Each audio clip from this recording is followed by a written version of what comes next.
All right, hello everybody, and welcome to the stream. I am Razim, and this is House of the Deathsinger, World of Darkness, Werewolf, the Apocalypse Forsaken Edition, High School 4.5. And we're going to turn it over to Moriarty for the recap. All right, hello.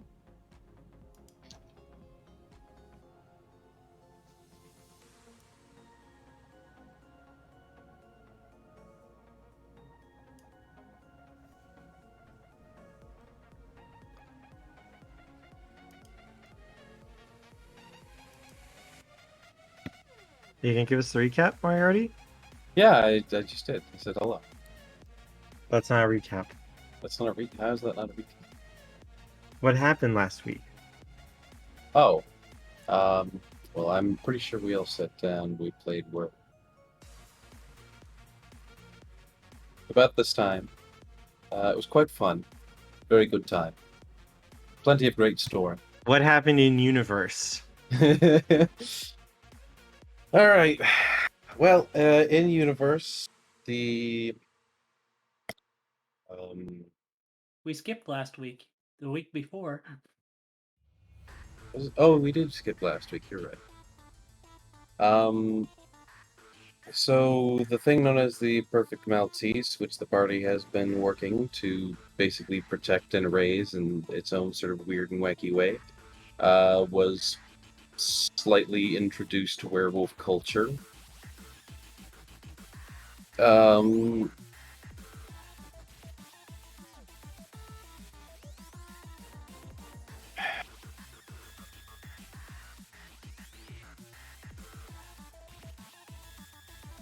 Shit. Hold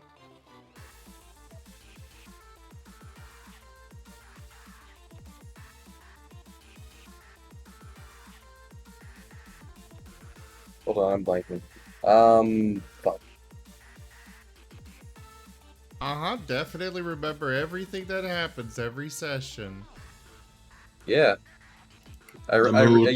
You heard me recap before we got on. I don't know. Started. There's no proof of that. Yeah. There's only proof of you stumbling around here. Yeah.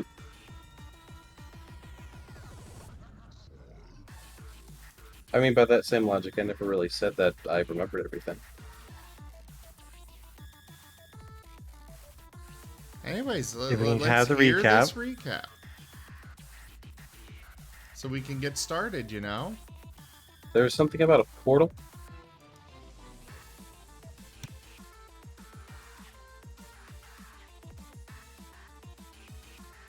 Toshimi that you mentioned?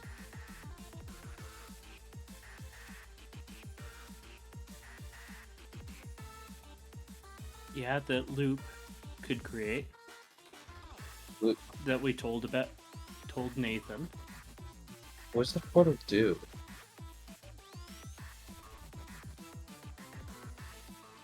It's able to step over to the spirit side to go to... Oh, that thing. Okay. Something that should be extremely difficult, if not almost impossible to do that easily anymore. I thought we could do that. Like, even as werewolves. Werewolves can do it easier than others, but it's still difficult, depending on where you're at. It's a lot easier for you guys to step sideways in places like the moot at the lake. Trying to do it in other locations can be almost impossible, because the storm wall is just too thick. At the cairn, yeah. Speaking of the mood at the end of it, what about the Fae siblings or whatever? Yeah, so Domino stopped by to say hello for whatever reason. Well, actually, I think his sister stopped by for some reason. Anamad was there first. I don't know why his sister stopped by. And because they're diametrically opposed. He's helping you, which means she has to step in too. Gotcha. Well, they cannot help it. She took her damn time introducing herself. So now that she introduced herself, Domino had to come in, and then the two had to compete because they're diametrically opposed. Which means that they hate each other. Anyways, What was her name again? Anamad. It's domino backwards.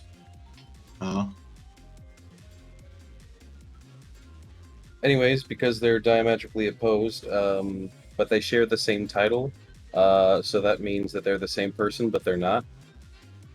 Fair poke things. Anyways, we decided to get a babysitter for the Perfect Maltese because he's still a baby. It is Matisse. Metis. That's what I said. You keep It saying sounded like Maltese Maltese there. You put an L in there. No, I said Matisse. No. Listen, just because you're hearing an L doesn't mean I'm doing it. There's literally stream recording of it. Okay, Continuing. cool.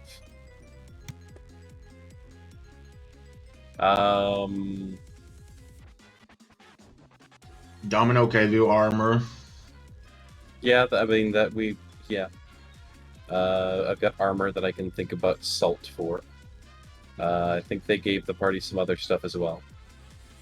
Yeah, I think Animat gave me armor as well.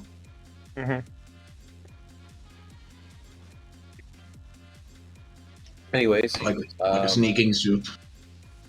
yeah, you're a sneaky boy now. Big old Yes. sneaky. Anyways, we were getting the babysitter for the big baby Matisse, and he was going to meet us at Michael's house because Michael took it upon himself to watch over the big boy, the big baby boy, who's really good at Fortnite. Said baby boy can also tear a man apart limb from limb without much He's effort. adorable. Anyways, so we get the Soul Eater to watch over him. Sin Eater. Say that again? Sin Eater. Sin Eater. Not soul. I heard something completely different. Anyways, so yeah, Sin Eater. And he works at the school for all things magic. But not Hogwarts. It's a normal school. But, like, that's where all the magic things go underground to be at. So he came by to take a mental assessment. As you're Say investigating hello.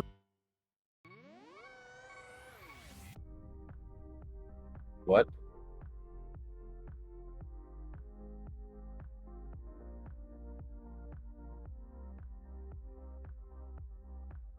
Okay, I'll just pretend like I didn't hear someone randomly start speaking. Anyways, after we brought him in, there were some player interactions and stuff like that, talking about what the Matisse wanted, and, being good parents, except for Barny, who was sleeping out on the couch, because he's a big lazy boy. When he can be, anyways. And then the news came on. You get a call from an unsolicited number, which he was able to get to start monologuing before he watched the news. And on the news, it turned out some of his friends had been murdered. So Barney called a Sisker Dawn. That's where we ended the last session.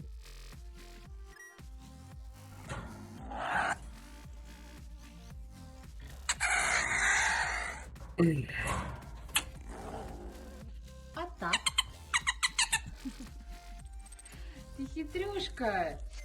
Adorable Sable.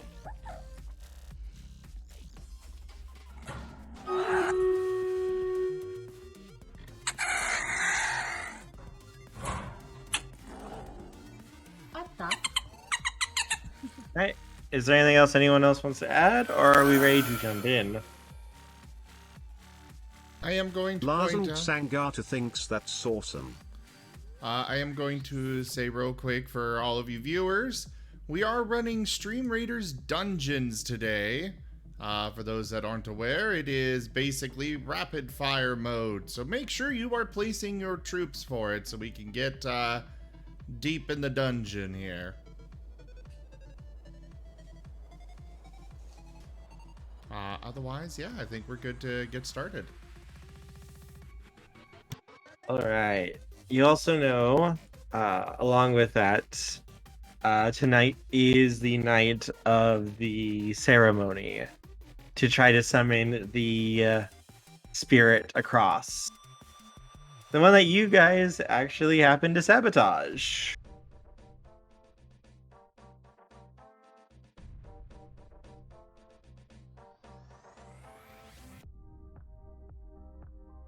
It's happening at the Sanitarium. Empty Springs Sanitarium. And Barny, what do you do when you call everyone together?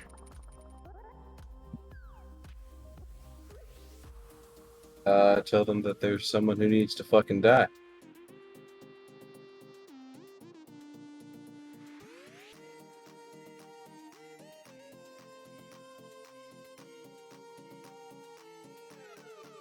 Yes, yes, that's nice, Barney. Now, there should be a TV guide in there for you. Just go ahead and read that.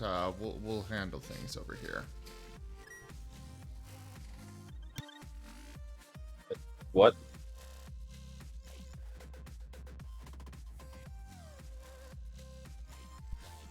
What? Did you not hear me? Yeah, did you not hear me? Oh, I did. Okay. And what are you on about with TV and shit?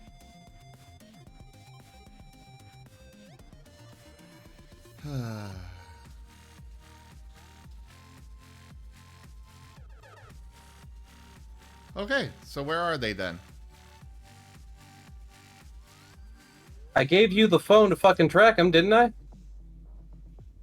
All right, that did happen. Yep. Okay, well then I guess we're heading out. I don't really know what happens from here, Kerr. I was wondering if any of you guys wanted to grab anything, prepare anything before you guys headed out and such. I just need my claws.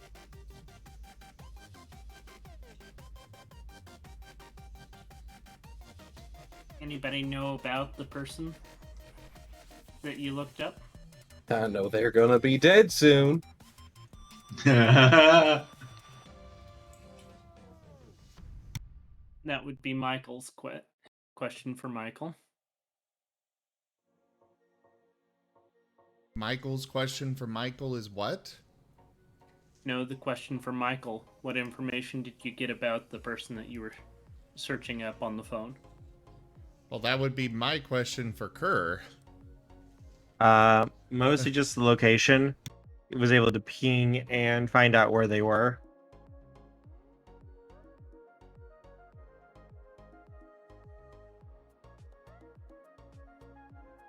Otherwise, general information is it's likely someone who works for Pentex, likely a minion of the worm.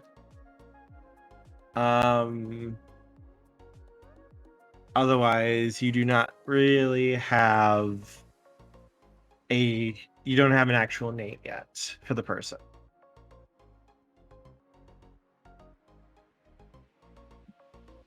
You do know he is after the boy, though. He's after the Matisse. So we probably shouldn't bring him yet. Because that's what he specifically asked for, was the boy.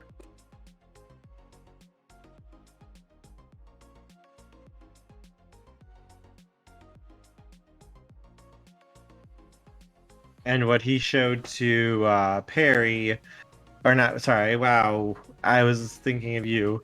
What he showed to Barney was basically his equivalent of, this is what's going to happen if you keep doing this. But we're going to expand it out to everyone you all know.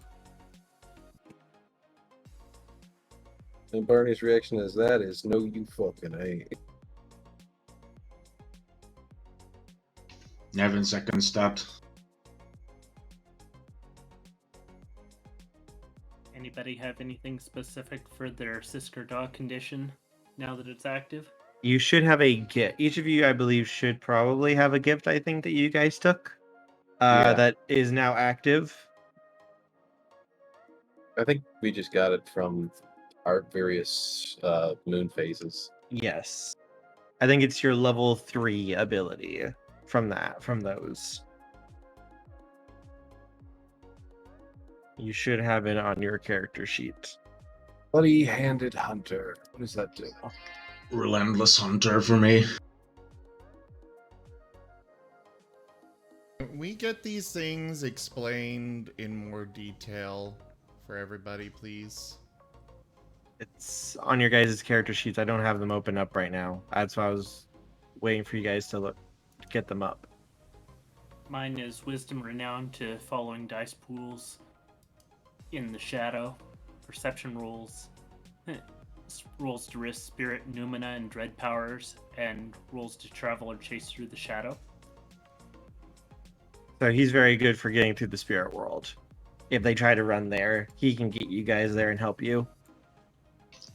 I get Cunning Renown to the following dice pools as long as taking actions to pursue the Sisker prey. Stealth dice pools against the prey. Attempts to overcome any obstruction and security the prey may have placed between themselves and danger. Such as larceny rolls to break into a building where they are hiding. And dice pools to determine entry points to bolt holes where the prey are hiding, alternate paths to reach them, and other means of getting the prey despite their best efforts. So you are very good at hiding and then basically breaking and entering and making sure that they can't get away. Bloody-handed hunter. For the duration of the facet's effects, the Raharu adds Purity Renown to his attack roll against anyone who is serving as an obstacle to successfully pursue the Sisker, whether the obstacle is an ally of the prey or who seeks to kill the Rahu, or just a hapless, troublesome human whose bureaucracy is causing an obstruction. The Rahu gains a bonus. Bloody-handed hunter does not grant its bonus to attacks against the hunt's prey itself. So I get +1 to anyone who stands in our way. Yep, pretty much.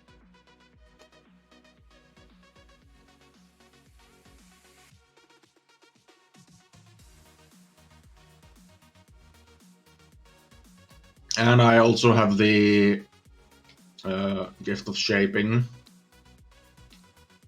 which gives me the Sculpt and Moldy Warp abilities. Moldy Warp in particular allows me to tunnel with my strength and cunning. Oh no, I add Purity and Renown, not +1. I don't know why I have +1.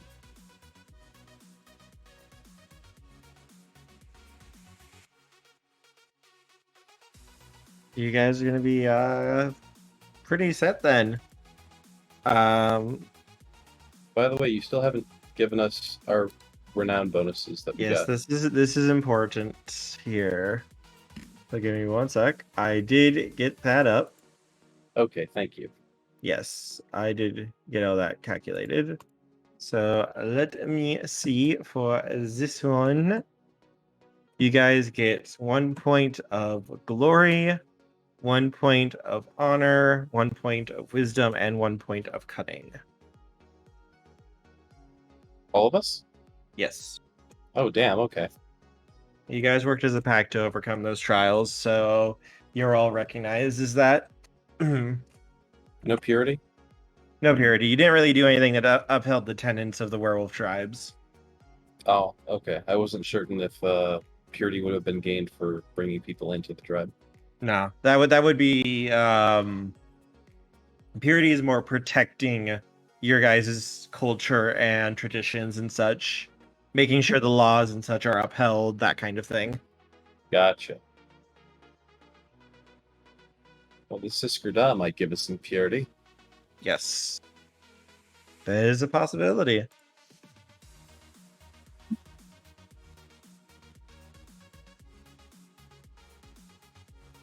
All right, so how are you guys going to try to go about going to the sanitarium?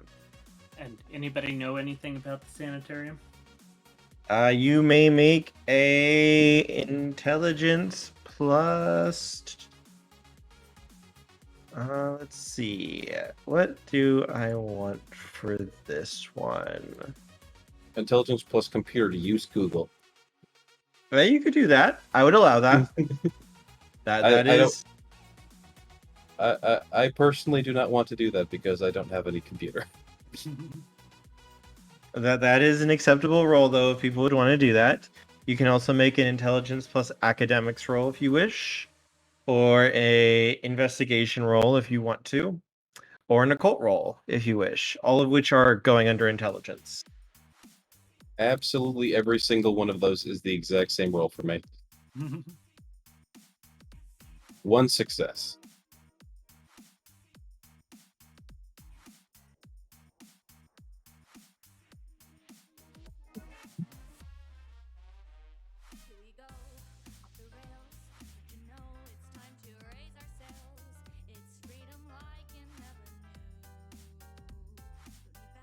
Oh.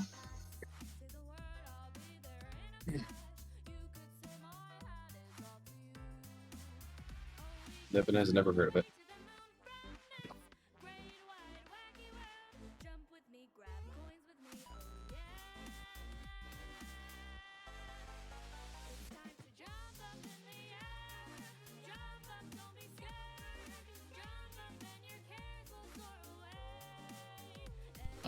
You guys put in how many successes you get, not how many dice you roll.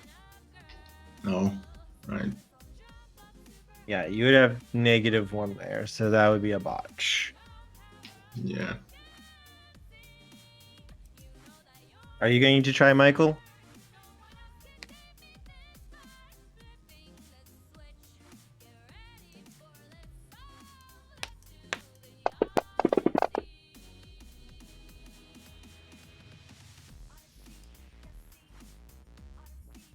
I don't really understand if I get any other bonuses.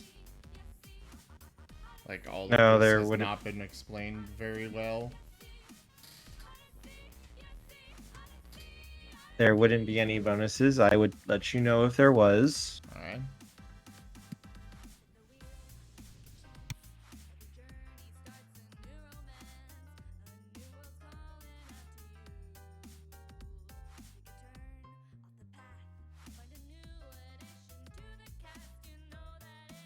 Alright, so Michael, I'm going to fold your stuff into Perry's because Perry got an exceptional success on his. Barney, from the mortal side of things, the sanitarium closed in the late 60s and mostly was left to rot since then. The city has tried over the last 50 years to try to either tear down the site or renovate it or reinvigorate it somehow to put it to use again. But every single time they have tried, really, really terrible accidents or tragedies happen there. Just not safe. So for the most part now, it's been locked away and mostly just kind of left to rot for the most part. It's towards the outskirts of the city, and it's in the worst part of town, so to speak. So really, most people really don't give a shit because it's not in their day-to-day lives. They don't really see it. It's more like a scary place that kids might go, dare each other to go in and try to spend the night. That kind of place. Take an Orbido class out of there, maybe. Yeah.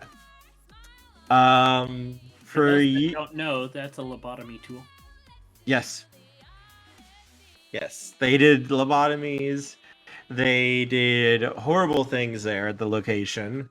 This place was open for over 150 years. It was one of the first locations opened towards the west as it was being settled. It was one of the first of its kind, actually, that was designed here. It used what was called revolutionary techniques to treat those who were considered afflicted. It was not a good place. Not a good place in the slightest. Oh god, early electroshock therapy. Electroshock therapy, hydrotherapy, lobotomies, experiments, drugging. They would also do like fasts because they believe that eating too much could cause harm, and that by not eating at all, you could purge the diseases from the body.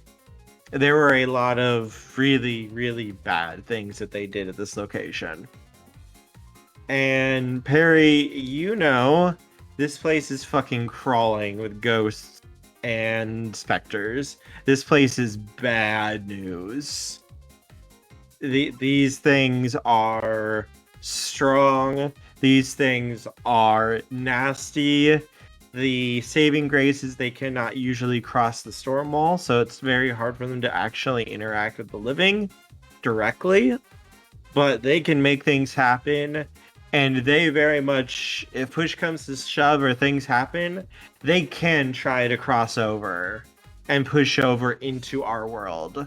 There are open, what are called nihils, passageways within the storm wall that allow them to pass over into our world here. And they can interact with the living that way. It's not easy for them to do, but they can actually do it because of how much death, darkness, and evil has happened in this place.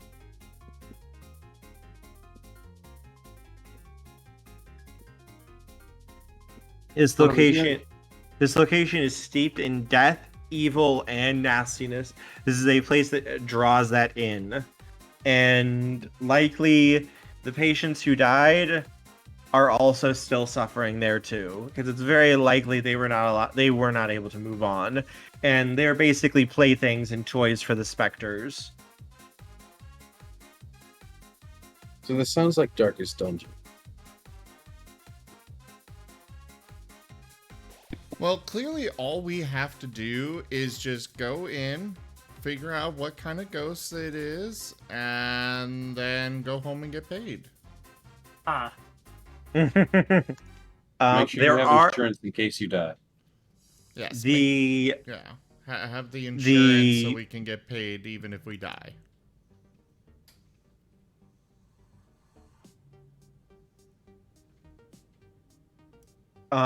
For this though, it is not just one building. This was set up like many of the other places. There are multiple buildings that are connected on a large ground.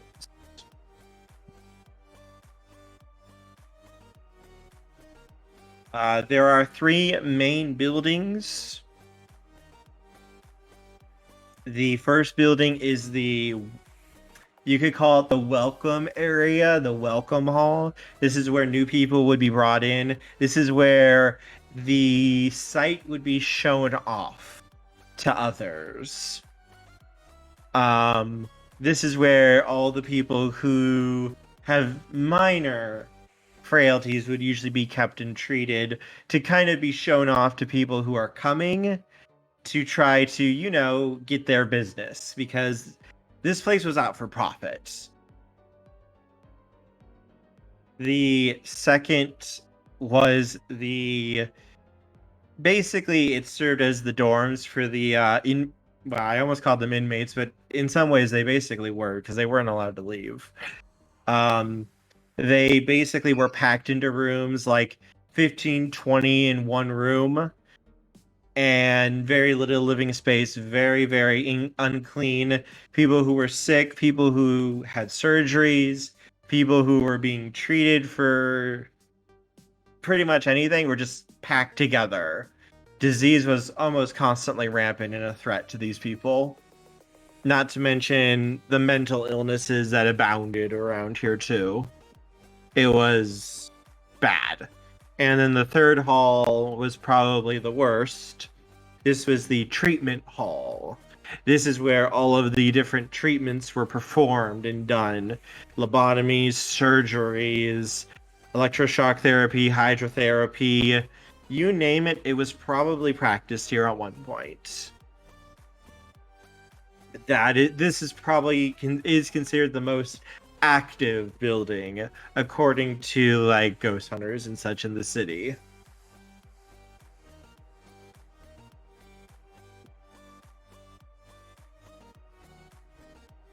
If someone would be trying to performing a ritual parry, something nasty, something evil, something that goes against like everything that reality stands for, it would probably be in the treatment hall because that area would resonate the most. It would make it the easiest to interact and do things with, if that makes sense.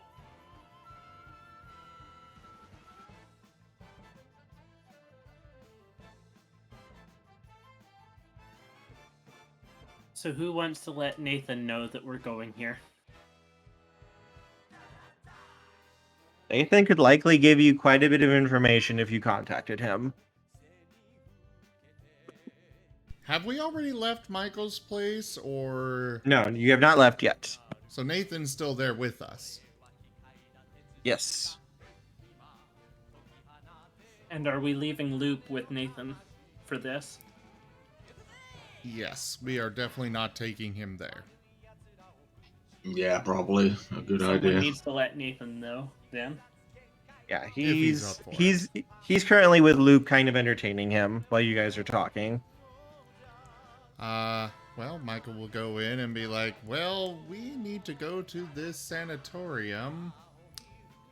And yeah, it's gonna be dangerous. Nathan is going to look up when you say that you don't want to go there. Well, unfortunately, one of our people called a hunt, and we don't have that much choice. We need to go kill him.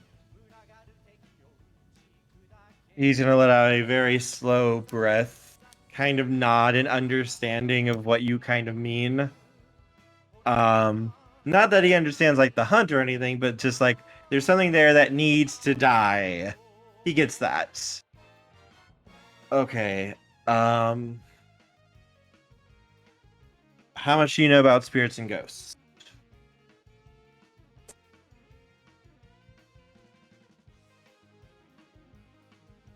I think it'd be better if you just go ahead and explain a bit, because I know some stuff, but you probably could correct me on a lot of it. Okay, get everyone in. I want to make sure all of you hear this to make sure you guys all know. All right. Barry will probably know the most out of us. No, Nathan will know the most. Okay. But not counting. His job. So when it comes to ghosts, when it comes to spirits like this, that place is really nasty. Those are some very dark spirits, very, very dark ones. They are powerful. They can interact with you. They can touch you. They can hurt you. They can manipulate your senses, what you're feeling, what you're seeing. They can move things, throw things. They can do a lot of different things, and they will try to do that if they think they can get away with it, and if they think they can hurt you guys.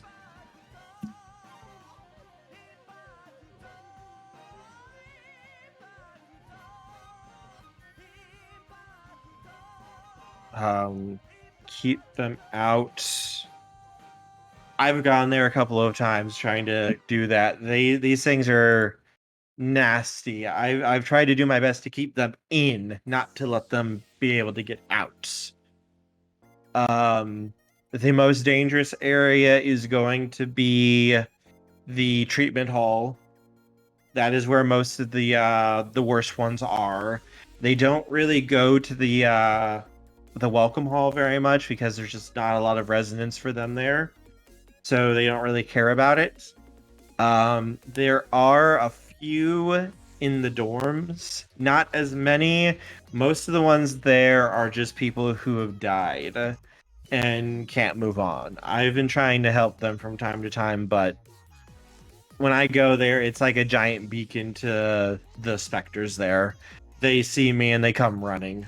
So I can't stay there very long before they start noticing and trying to cause havoc. How do we fight these things? I fear no living enemy, but my guns don't really have an effect on spirits as far as I know. Your claws might be able to hurt them. If you guys can interact with spirits like you normally can, they're still spirits. They're just mortal spirits. So I think your claws and your fangs can hurt them if they manifest. But you can't destroy them. You can't kill them permanently. They're already dead. The worst you'll be able to do is drive them into a harrowing. Basically, they'll vanish into the ground. If they do that, they're not coming back for a while. They are manipulative. They are nasty. They're not going to probably try to pick a real fight with you guys, though. Because most of the stronger ones are going to know that you guys can touch them and hurt them back. And the ones that I've seen there, they're more crazy than anything. They like causing havoc and pain just to cause havoc and pain, but they don't like it being done to them. Any other weapons that work? If you can find their fetters. He'll nod at that. All ghosts have items that they're bound to, items or people. If you damage or destroy those, you will force them away. I do not recommend doing that personally because you're not going to usually be able to find out what one is. Otherwise, for them, probably the easiest way to keep them back, again, are going to be your claws or your talons or your fangs. That will be able to hurt them no matter what.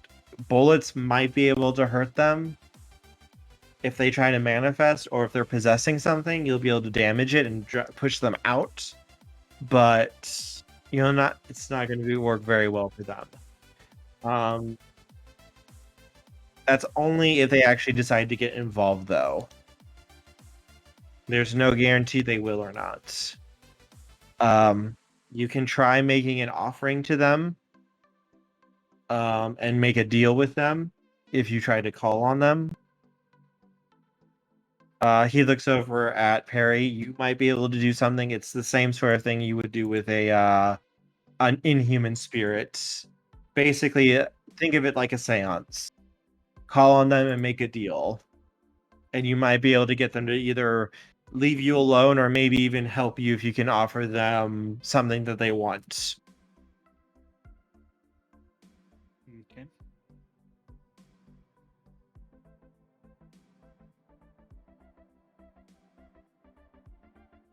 Otherwise, fire can be effective, but it's not going to do actually much to them. But they're going to freak out if you start trying to destroy that location.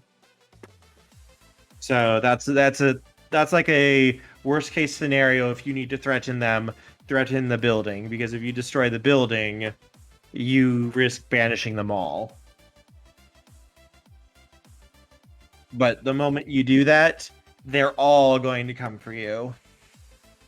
And these things are old, these things are nasty. I would not recommend trying to do that unless it's a worst case scenario.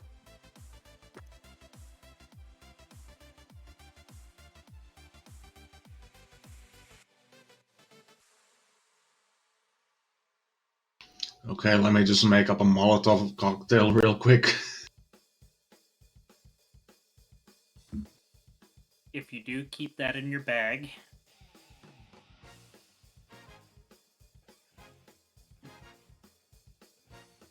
My guess, if there's something nasty there, You're going to be probably having to deal with the living. The dead are probably going to be having a field day with them if they're trying to set something up there, like you guys have been talking about.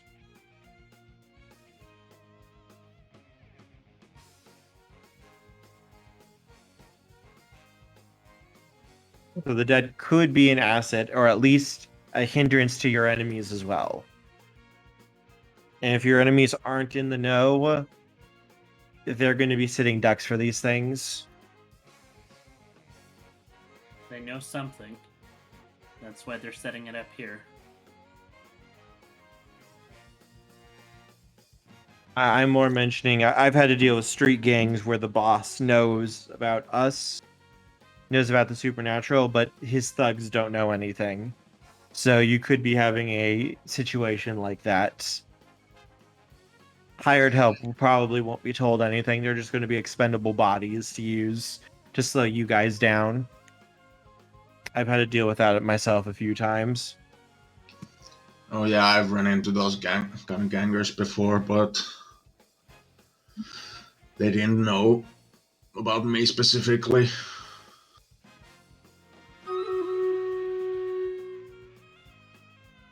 Is there any other questions you guys have?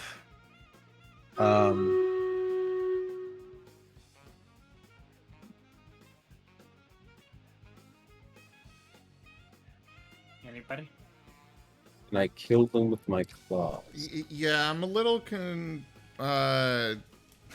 not certain how exactly we're supposed to, stop them when they're coming at us Again. instead of. Again, your claws and your talons can likely hurt them. Good. But you're not going to be able to actually truly kill them because they're already dead.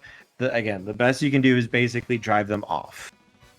But if you do that, they won't be coming back for probably at least days.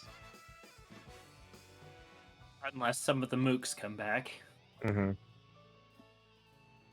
But again, the dead could be an asset because they're also probably going to be causing issues for the living as well.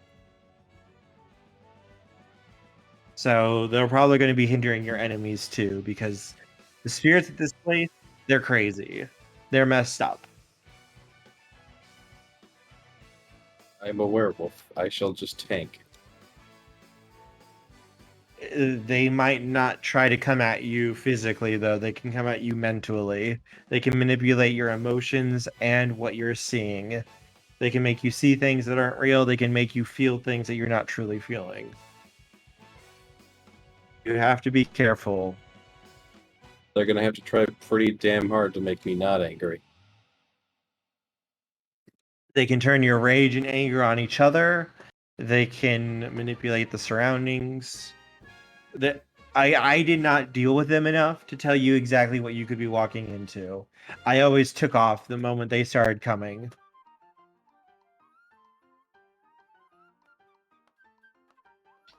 Well, I guess the best thing we can do is try to avoid them, but try to get to our target first and foremost. But maybe some of us can deal with them. But if it comes to that, I'll at least keep my fire as a backup. I'm not that good at like claw to claw fighting, but You got someone here who can deal with spirits, as he nods a finger to Perry. Mm-hmm. I'd recommend trying to call them off. Try to make a deal with them. Placate them. Yeah. Try to make it so they won't go after you guys. If you're really going to... If you really don't want to deal with them, that would be what I would recommend. I would recommend doing that in the Welcome Hall. That's going to be where you can call the leader of them without him having more backup. It'll be probably the easiest and the safest way to do that. also I just want to make clear, Nevin always carries a medical kit with him.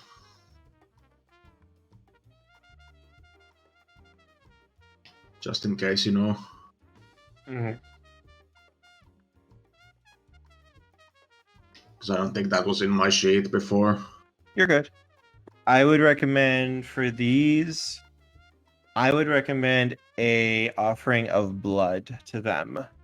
That will get their attention because they can draw power from that.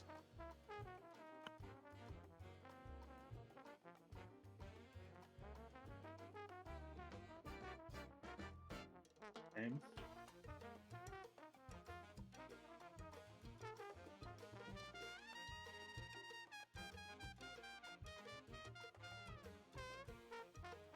Anybody else have questions?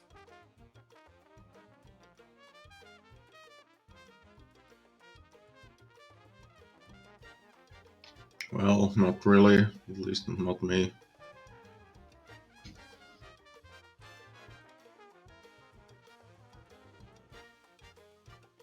I'd offer to go with you guys, but if I go, these things are gonna. I'm gonna light up like a Christmas tree to them, and they're gonna come running. That's fair. Just keep the boy safe. That is the most important thing here, is keeping Lupe safe. Trust me, he'll be safe here with me. But it's just I've been to this place a couple of times. The 3 buildings are set up like a triangle. They're connected by there are corridors, and there's also passageways that go outside. It's set up almost like a pyramid shape, with the 3 buildings forming the 3 points of the pyramid. And then there's a little park area in the center. The welcome hall is, if you're facing it through the north gates, the main way in. The welcome hall is going to be the first building, the one in the very front. The treatment hall is going to be the back left building, and then the dorms are going to be the back right building. There might be a few smaller buildings still standing. Those are going to be like storage areas for the outside, smaller areas for doing things or for people to kind of go in, but they're mostly kind of falling apart at this point.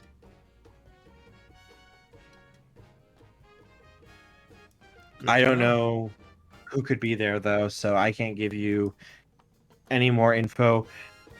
There shouldn't be power in the buildings.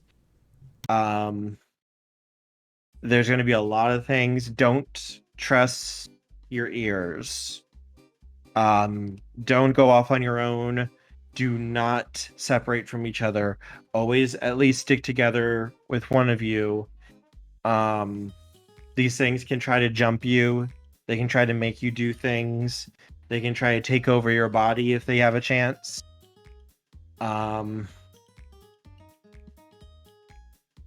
It's a lot harder for them to do that though if you're with someone else, because the other person might be able to help you out.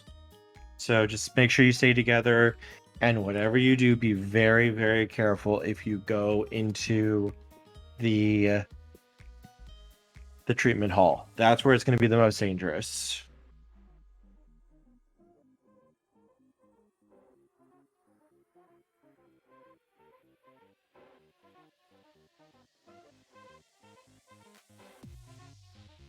All right. Well, thank you very much for your assistance and information. Of I course. suppose there's Whatever I can do to nothing help. for it but to get this going.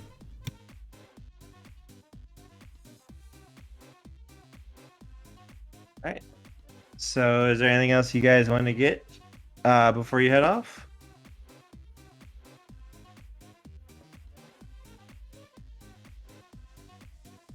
I don't know if you guys might want to bring stuff with you or not. And how do you guys want to head to the place? Is there anything Nathan would recommend we bring? Lights.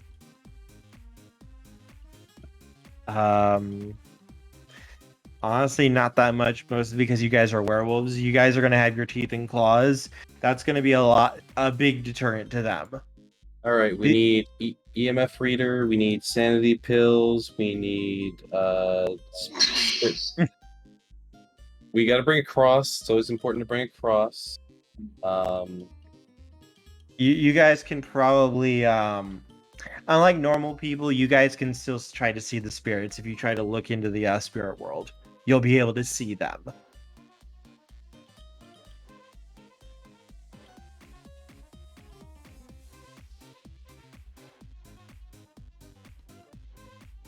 So it's a lot easier for you guys to know if someone is there than it is for a normal human being to know.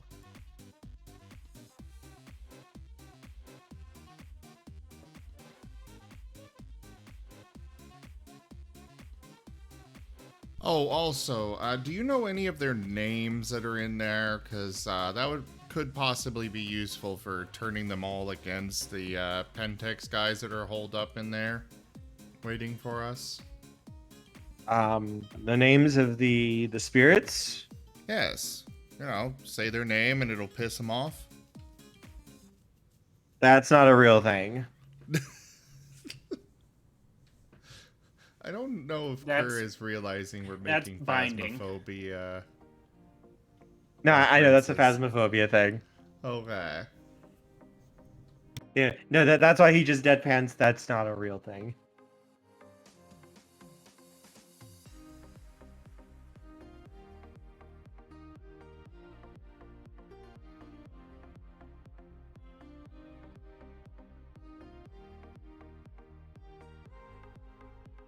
So you guys gonna head off? Yeah, unless anybody Yeah. else does anything else to do. How are you guys going to be going?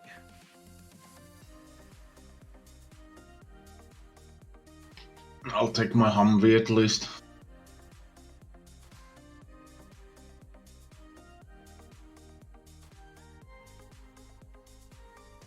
All right, so we have the Humvee. Anyone else? Are you guys all going in one vehicle, or are you guys going to take multiple?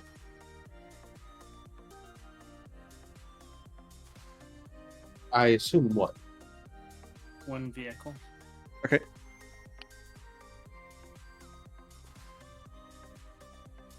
Then, Michael's been playing too many of the Tellus games.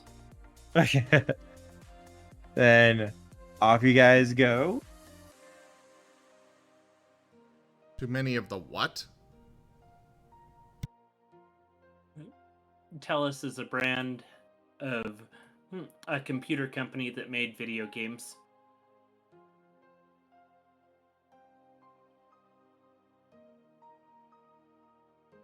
So as you guys head off, do you guys just try to head straight there? Do you try to be a little bit circumspect,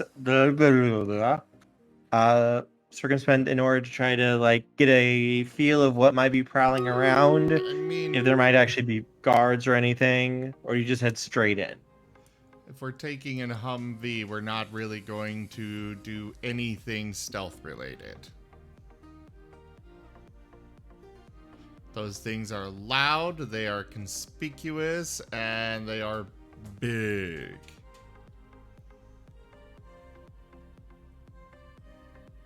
We're talking about taking the tank? No, you're not taking the tank. We should take the tank. Bam! Buildings destroyed. Job done. There. Yeah, exactly. Siskerdell over. So, hey, you wanted to fuck with me and my military buddies? We brought a tank.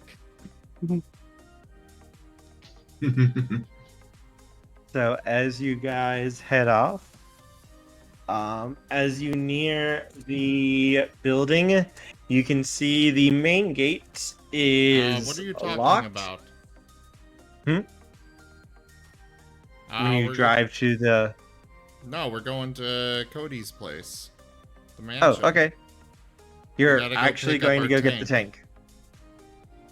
You're actually going to go get the tank. Why not? Because you're immediately going to have cops after you if you try driving that out. Well, it would be really Oops. perfect if we had a disguise again.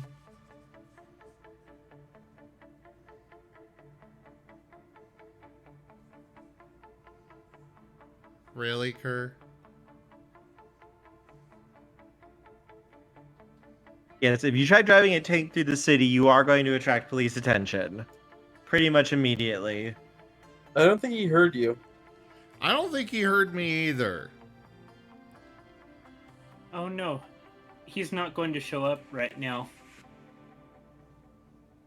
Domino's busy. Correct. He is doing things. Well, listen, if we get cops on us, we'll just blow up a few of their cruisers and then they'll call off the chase. No, that's how you get SWAT called in and the National Guard. And an infinite, And the military. a literally infinite number of police. It's not literally infinite. They run out after a couple 100 million. I don't think in any game I've ever seen where you can get the cops on you, they ever run out. Well, how many did you kill? So many. They have tactics. We have a tank. They have a nuke. They're not gonna nuke their own town. Not for a tank. If it's vampires that are controlling this, No, it's not vampires, it's Pentex.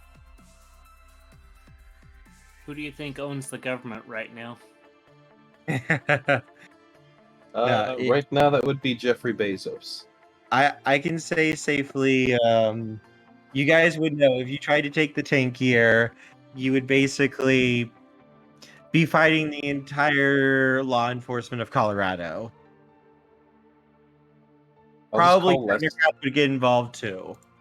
What if I call Lester? You don't have his email contact. Damn it. Oh, that'd be Right, that's easy. An earnest disciple. Apparently, of all law enforcement agencies in Colorado, there's only 12,069 of officers. We can take those down. Man, 12,069. I know, I love how that's the, yeah, nice. Specific. Like, specifically 12069. Oh, Amazon, I need to return my tank. It stopped running.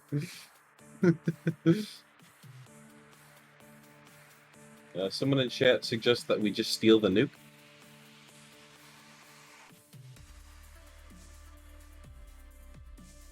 Which, you know, might be a good idea. We do need to kill Pentex. I mean, do we really want to use a nuke? We don't want to use the tank. That'll cause uncaused distraction, which will just make Pentex stronger. How will that make Oh. Pentex stronger? By They can creating- swoop in. They can swoop in on the chaos and use their wealth and power to rebuild it how they see fit. Hmm. Pentex is like Amazon, Walmart, every big oil company, and Toys R Us, Menards, McDonald's, Burger King, Wendy's, all literally rolled into one. You know, you can literally just say Disney. You don't need to hide it. Also, that too, and Microsoft. Like, they literally own like 2/3 of like every big company is owned by Pentex. Yeah, so they're Disney. Mega corporation. Yeah, Disney. Doesn't Fox own Disney? No, Spirit, it's the other way around there. Oh, you sweet summer child. Disney owns Fox. What doesn't Disney own? Amazon? this Are you screen. sure? Yeah, they don't They own might. Amazon. Well, I don't know. Give it They another also year don't or two. own Google or Microsoft or Netflix. Well, they're getting there. They Weren't do they own about to buy up? Hulu. Weren't they gonna buy up Sony? I didn't hear anything about them buying out Sony.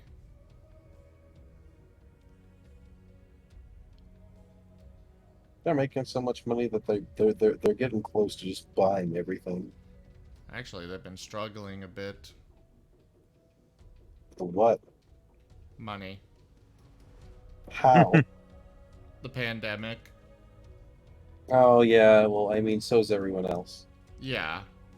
Well, I mean, not everybody has been struggling because of the pandemic, but they have been especially hit hard by it because, you know, you can't really film movies and stuff when nobody can be around each other. And their other main source of income is the Disney parks, which they had to have closed, and so they took a massive hit.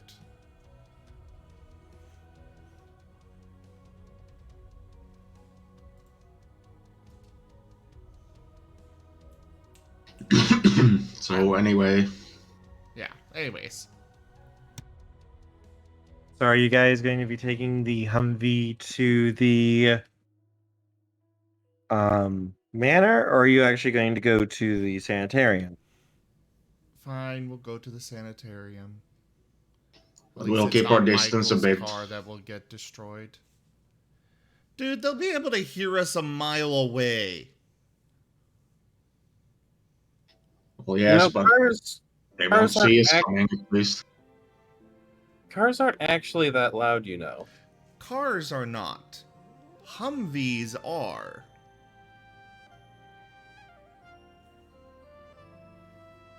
I You- mean, you- how you need to how tune well up the Humvee maintained? then. I mean, how well maintained do you think like the Humvees that you worked with are? The Humvees that I have seen were well maintained because they were owned by rich people who paid somebody else to do it for them. Yeah, Because Humvees only are Hum- much louder than a normal vehicle is. Humvees are armored personnel carriers, basically. They are not Surprisingly, the subtle. Yeah, Surprisingly, they are... Oh, sorry, go ahead. Surprisingly, the military sells them pretty cheap. Yeah. They are extremely slow, lumbering, and extremely loud. Well, yeah, but they have amazing carry capacity as well. Yeah, this is true, but you are going to draw many eyes, and there is going to be basically no chance of stealth. Yeah, we are not stealthing here at all. This is we take that Humvee and we are going loud from the get-go. Okay, that's fair. Be fair, you're taking Barny. I'm generally just pointing this out because Kerr was asking if we were going to try and stealth and stuff. And I'm like, if we're taking this Humvee, we're not stealthing.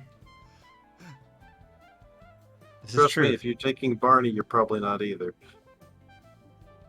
When they could literally hear us start up the Humvee from where Michael's house is, you know, there's no stealth. Up to you guys what you want to do. I'm just going along with what you guys want.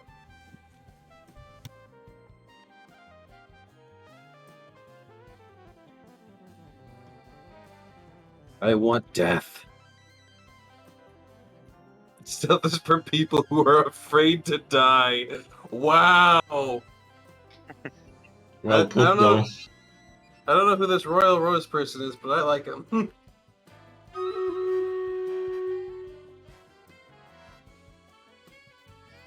So, I mean, what's your this guys- is Iskerda. This is basically death or glory. A This is Sisker African Daw. honor at stake. Well, no, a Sisker Daw is you're calling a hunt to kill something that needs to die. Not every pack is just going to go charging arms or weapons blazing. That's a good way of getting killed. Using stealth, using intelligence, isolating your opponent, and then leading them into an ambush or into a death box, and then letting the Raharu go do what they do best. Is a very valid tactic, and that's usually what werewolves will try to do: is harry and force the enemy to react rather than act once they get into position. Purity is not breaking the masquerade for the Sisker Daw. Yeah, you don't want normal people to know you're a werewolf. That is a huge violation of the thing. Like, sometimes you have to go werewolf, and that's expected. But just willy-nilly running around in your werewolf form is not okay by them. It's... going loud is, like, if you guys want to try that, that is a acceptable response here. You've called the Sisker Daw, you called the Sacred Hunt. It's more just, you don't know what you're walking into at all. You're going in blind here. For all you know, they have full military units there on guard, ready to kill anything that they see approaching. You don't have any information at this point in time at the moment. You don't know what you're walking into. There could be no one. There could be a pack of Bane spirits ready to rip you limb from limb. There could be just Rent-A-Cop security guards. There could be full military units ready to shoot you. There could be a pack of dancers waiting for us. Mm-hmm. Right now, the biggest danger for you guys, and this is something you guys would know. Like, that's again why I'm telling you this. Your biggest danger right now is you do not have any information about the location. You don't know what exactly is going to be there. You know your target is there, and you know he works for the worm, and that they are attempting a summoning to call a very, very nasty thing there. You know the summoning will probably fail, or something horrifically bad is going to happen to the summoning that's going to botch it. But the thing could still come through, albeit weaken and hurt, which makes it vulnerable, which means you guys can probably kill it, or at least drive it back into the spirit world. But you don't know the armaments, you don't know the layout, you don't know where and what you're going to be dealing with. That was why I was recommending before asking if you guys were going to be stealthy or not. Because if you guys knew everything that you're going to be facing, yeah, no, charge right in. Because then you're going to be, you guys know pretty well what you'll be facing. You guys know whether you guys can face that or not, just storming and kicking in the front door. But right now, you don't know what you're walking into. You don't know, AK, out of character, you don't know what I've set up. You don't know what I could or could not be planning for you guys to face. So, if you remember, they are summoning something. We gave them a bad batch to summon with, but you're going to screw up the summoning, but the thing could possibly still come through. So you could also be facing that. But you do know, likely, you guys can make the guess. You're going to be, if you don't deal with it, you're going to be dealing with the spirits of the location. And there could be anywhere from dime a dozen Rent-A-Cops hired by Pentex. There could be the Task Force Red, who is basically the trained military of Pentex, who are trained to kill werewolves and are equipped to fight werewolves. There could be Bane spirits, possibly weak ones, possibly stronger ones. There could be Black Spiral dancers. There could be other things that you wouldn't expect. There could be a vampire for all you know. You just don't have really any information to act on right now. Okay, the more you speak, the more I'm getting dissuaded to just do anything, really. For someone for people who are from military backgrounds, aka Nevin and Barney, your training would say gather information, determine what you could be facing, and then infiltrate, accomplish the mission, and then exfiltrate. Excuse me, no, Barney is saying kill. Okay, fair. Your training, Barney, your human training says be smart and sneak in, avoid conflict when possible, murderify the thing you need to murder, and then get the fuck out. Basically, you're performing an assassination. Kill what needs to be killed, but otherwise avoid conflict unless you can gather the information you need to know what you're up against. If you know all that's there is rent-a-cops, then oh, these sweet innocent cinnamon rolls, they're going to die horribly. I will All right, also fine. point out that Michael's entire thing is stealth. It is being a spy. It is being undetected. His whole, like, his SUV is as nondescript and standard as possible, aside from, you know, things like making it as quiet as possible as well. These are the sorts of things, Michael, you would know about that. Yeah. Like, All right. this is very much trained spy work to do. All right, I've got a plan. Michael, you go in, you scout everything out, you tell us where things are, then you call down the mortar strike, and then I will burst through the wall and tear through everything until I get to the point you pointed at. We don't have a mortar. I'm the mortar. Exactly! And remember, we're supposed to go in as teams. I Alright, do want we to add the need- caveat for that. The teams is specifically going to be for the treatment area. That's where it's going to be most dangerous. The other two, you should be okay. No guarantees, of course, but for werewolves like you guys, you're going to probably shred any spirit that's by itself. It's when they start coming at you in big groups that you're going to have a problem. Well, let's group up into stealth and damage. I'm gonna be honest, the biggest struggle we've got here is that Jaffer's not here, and he's the one who... Yeah, I was thinking about that as well. I know, I'm cackling because this is going to force you guys out of your comfort zones. And how is the pack going to adapt to it? I'm really very curious to see what you guys are going to do. Can still do it, he just doesn't have his wolf in the chair for it. Oh, I will I know. sit in the chair. The what?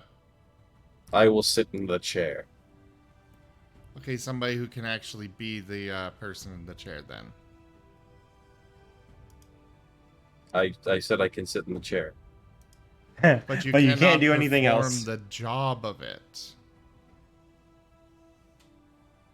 But I will sit in the chair.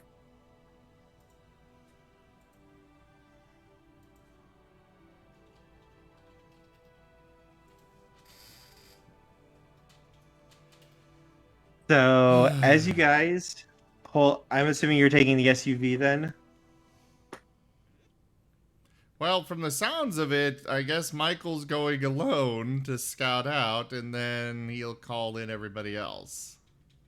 No, you're not going alone. We all drive up. You go in then alone. And we all sit in the van until Michael pushes the panic button, in which case we all bust out of the van and just start busting down walls. Here's a better idea. How about we Uber near there and then stealth up? Yeah, just like get over there like a block away, and then walk the rest of the way. Mm-hmm. That would be a very effective way. You probably would not draw any attention that way. Because this still is, it's still in the city, so people driving past the place is not going to draw any attention to it. It's like, yes, we could drive past in the Humvee, but that's one of those cars that it's kind of like old muscle cars and stuff where people's eyes are going to be drawn to it. And that's the last thing we want. You know, it's like I drove by like a 60s Cadillac today and my eyes just locked on it. It's like, oh, that's really cool. And I tried to watch it a little bit. It's loud, it gets your attention, and yeah, we don't want attention. We want to be random Joe Schmo driving over to the bar or something. At least until you know what you're facing. Yeah. And then we summon the tank. No summoning the tank. The Humvee trick would be neat if we were mages with entropy. Hey, look, a car show going by. That would be so much paradox. No, actually, that would be no paradox. Really? Because it's entropy. Well, not just that, but also people, a car show happening. Well, I guess I just didn't hear about it. That's very much something that people could believe.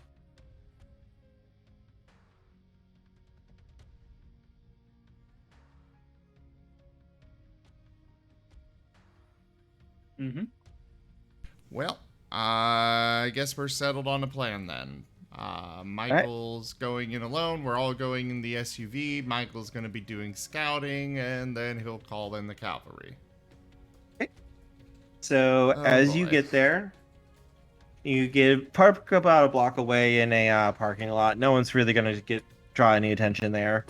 As you head out, Michael, there is a large fence around the grounds of the area.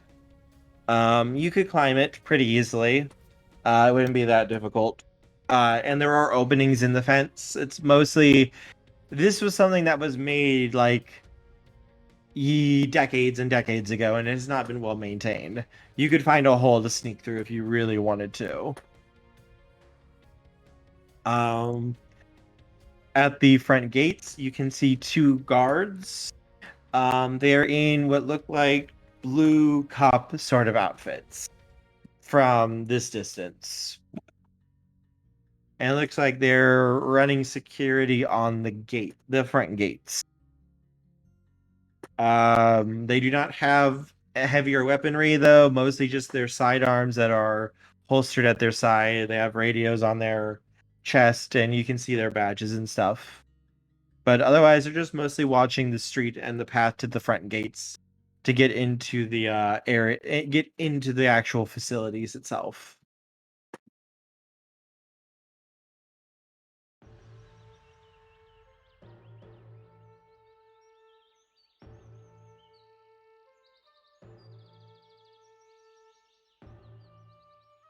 Sorry. Otherwise, I'm looking up.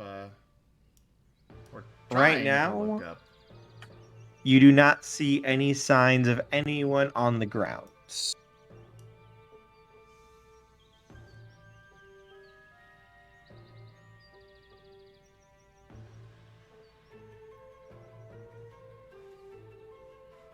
Okay, I'm gonna. This is the part right. Oh, I was about to make the joke. This is the part where I really hope the donation goal gets met. Go ahead. I'm going to activate Shadow Pelt. Okay. This facet calls the shadows themselves to mask the hunter's presence. When this facet is activated, the Aratha may treat a number of stealth rolls equal to his cunning renown as rote actions. Still don't really understand how that works, but you know. 8s, 9s, and 10s all count as 10s. Oh, right. Yeah. That's how that works. It's really good. It's really good.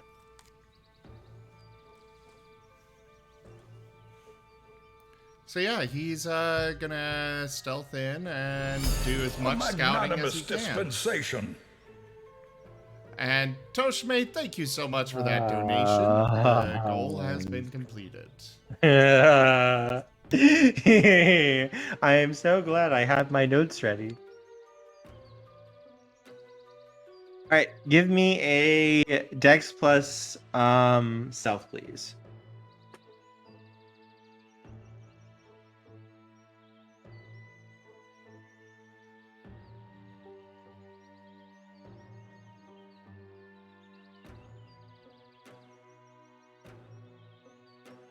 I don't suppose this counts as business terrain. No. No, it does not. It was a business at one point. Not anymore, though. Though actually, before I roll, what does I remember the Relentless Hunter does something regarding stealth rolls.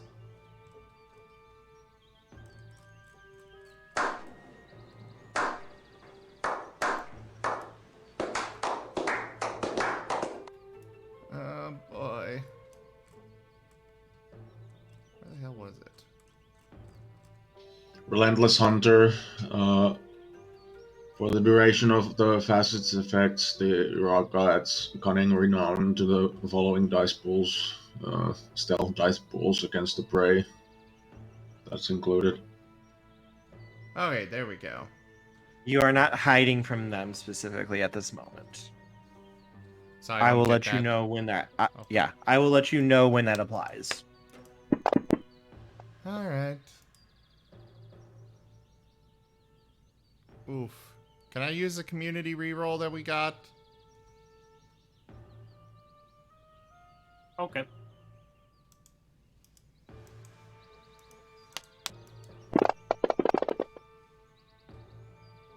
Ah! That's even worse. Roll the 10. Okay. We got... I'm gonna spend a point of willpower. Okay. There we go. Still not very good, but...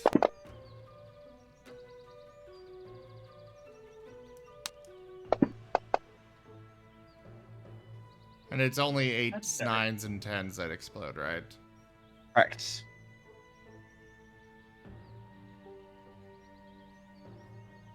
Then 4. 1, 2, 3, 4, 5, 6, 7, 8. No, that's 6 successes. The ones. Yeah, but that's the 8s and the 8, 10, and 9s all are right, 2. They count as 2, that's right. Yeah, that's why it's really good. Rotes are extremely good in this game. So that is a extraordinary success. Yes, you are able to fade into the shadows and make your way through the holes in the back of the fence to get in. There are no signs of any guards here at the moment. At least that are walking the grounds.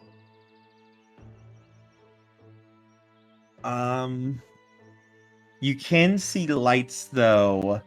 It looks like flashlights moving around the treatment hall. And these lights are moving, and you can see lights in the what looks to be the dorms, but those lights are not moving. You can just kind of see the light through the windows, but these are not moving. But they look to be like flashlights as well.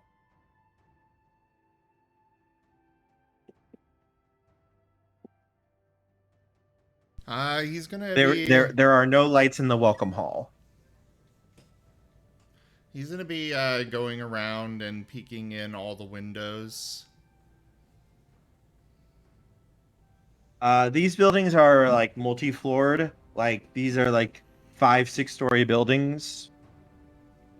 But you can peek through the ground floor ones. That's not a problem at all. Are those where the flashlights are kind of seen through?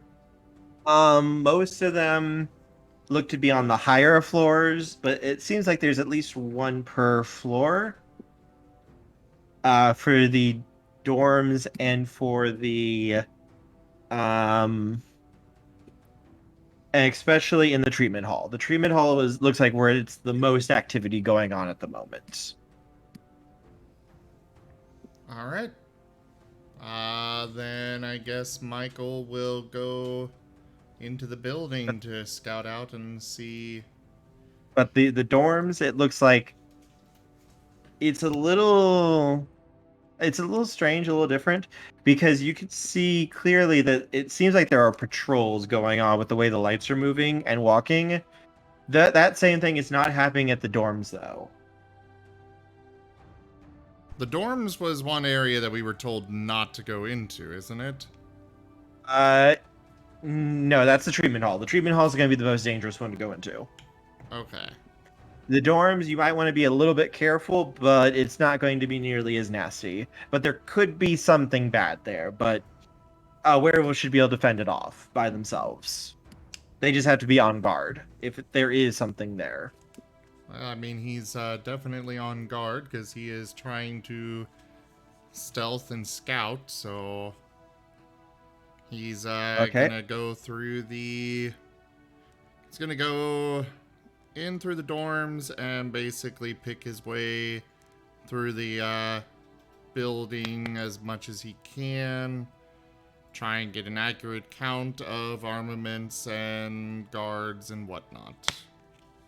Are you using your spirit sight? Can I keep one eye in the spirit realm and the other in the mortal? You can try to. It might be a little bit difficult, so you might have a little bit of a penalty to going back and forth, but you could try to do that, yes, if you wanted to. I can just automatically succeed on looking in and stuff. Oh, yeah, then it's not a problem for you then. You basically would just, like, peek in. It's like looking around a corner, so to speak. Okay.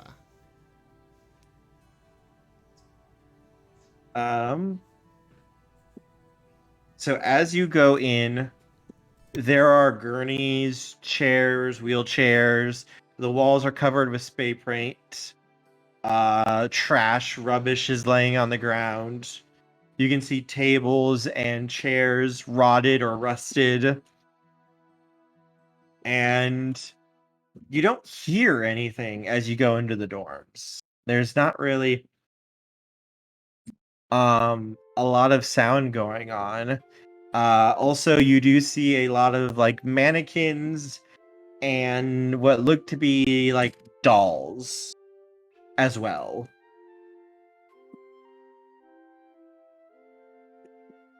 And in the first room you go into that has a light, you can see a man sitting in a chair there. He's dressed in the same sort of uniform that the guards out front were wearing. There's a flashlight gripped in his hand, and his throat is slit.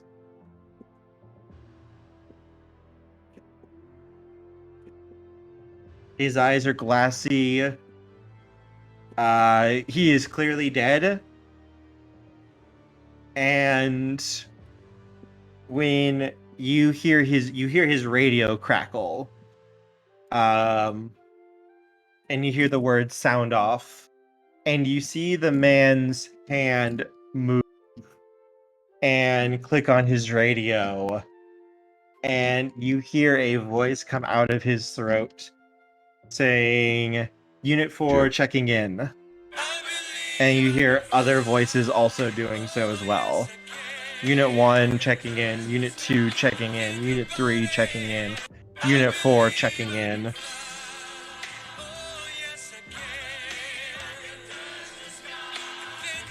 Okay! And then right after they does that, the guy's arm just drops again.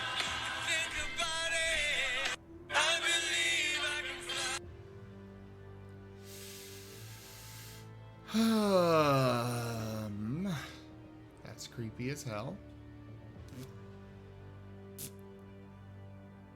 Like, you can smell the blood. You can see the guy. He is clearly very, very dead.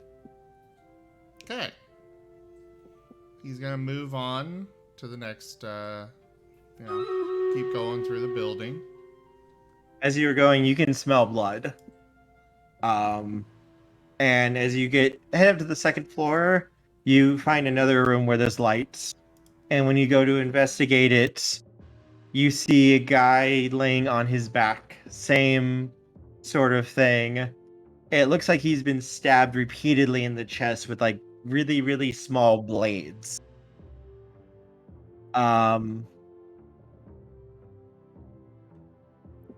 And he is not moving as well, and he is laying in a puddle of his own blood.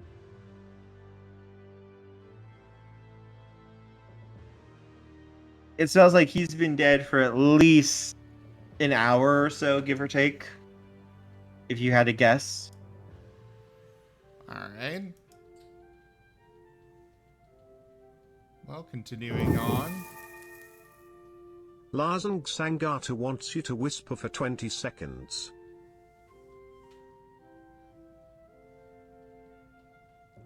Okay, well, continuing on then. And when you see him activating that radio, do you check into the Umbra?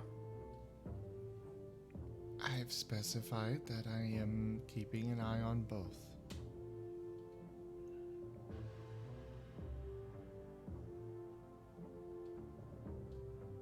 Not for that one. That one he has set up already.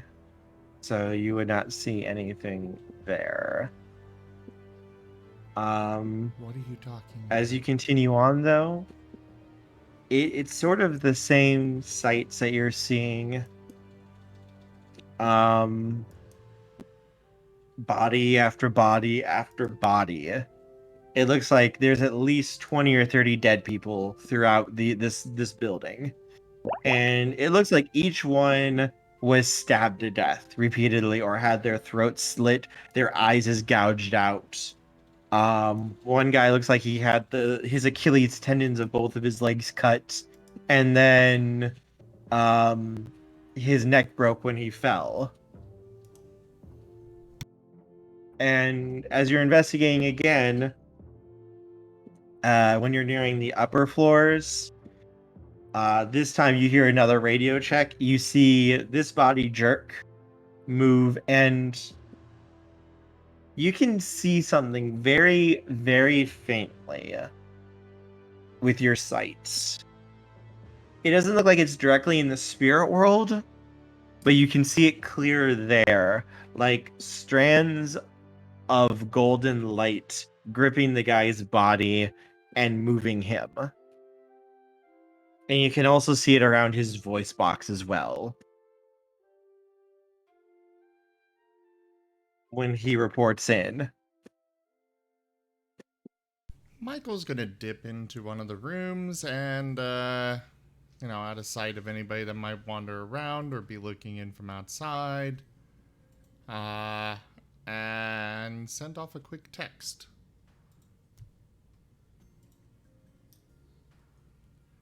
Letting everybody know what's going on. You all get a text message.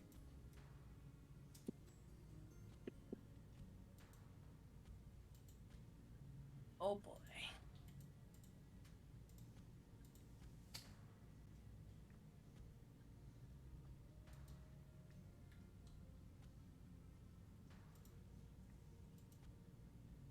Yeah, you guys are getting a text message. Apparently there's like 30 dead guards in the dorms.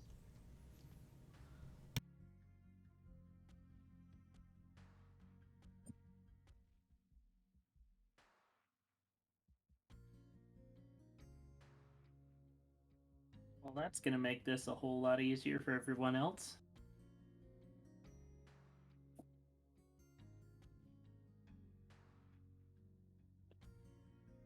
Give me a second. I need to roll something real quick.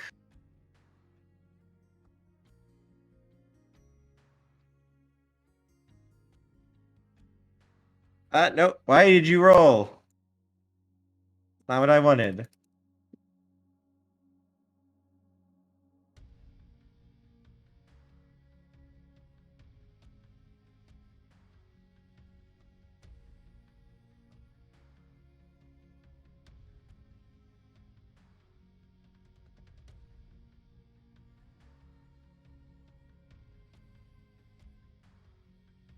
Michael,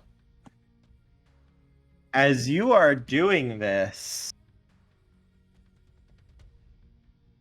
as you send the text and everything, as your face is illuminated by the screen, you hear a soft clicking sound. And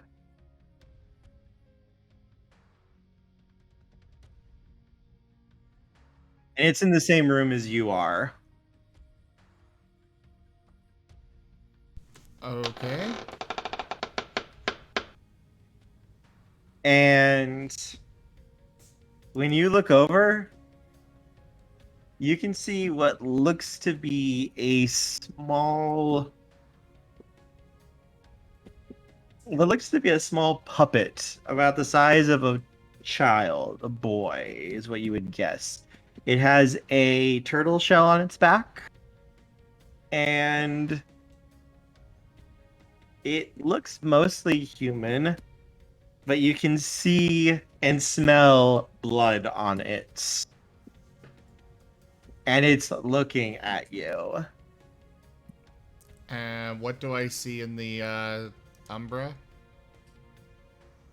You can see faint strands of light moving off of it out of the room and towards another room.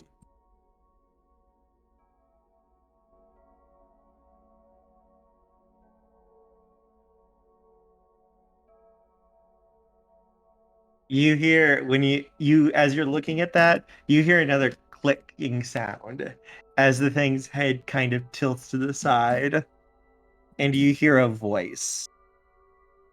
You look different than the rest of them. I was sure I got everybody, but you're not calling the alarm. And as it says that, you see two small blades slide out of its wrists and drop into its hands. But it's not attacking. But it has drawn its weapons. Though these look like the size of like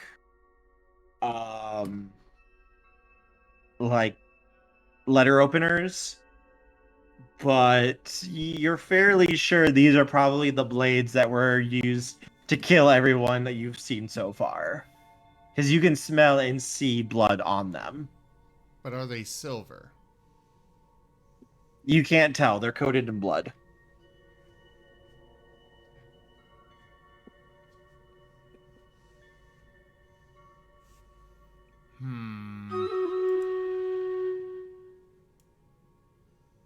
What are you doing here?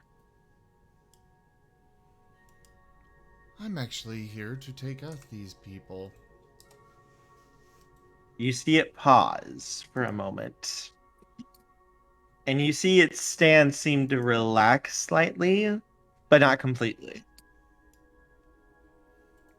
I have some friends outside that are waiting. But we are here to kill all of these people here.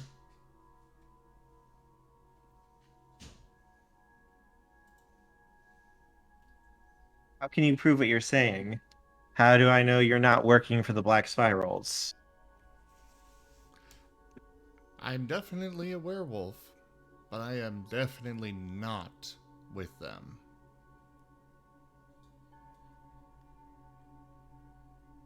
They wanted me to bring a child with me, and they killed some of our friends in order to force us to bring the child, but we will not give him up. I don't really have proof. I just know that the person is here somewhere, and I am here to kill him. Make a presence plus expression roll or persuasion roll with a +3 bonus. Presence plus persuasion? Yes. There it is.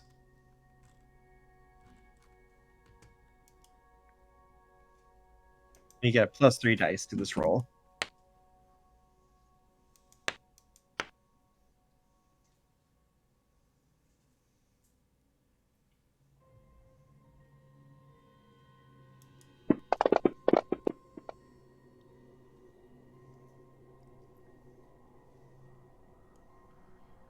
Can I use the other community reroll?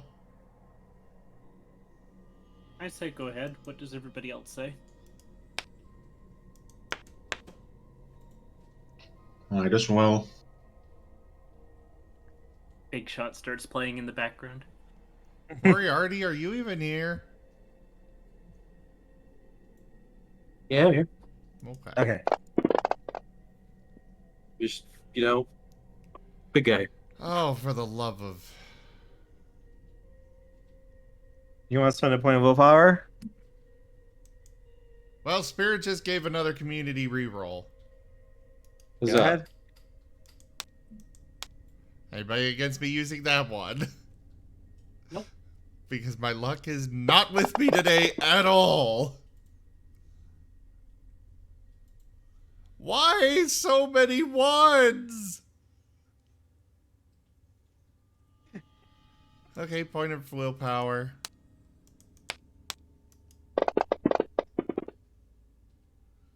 Yeah, I see a 10. And 2 ones. And Spirit has given us another community reroll, but... Another 10. Okay, I We're at least coming got around. 2 successes this time. Okay, 2. Okay.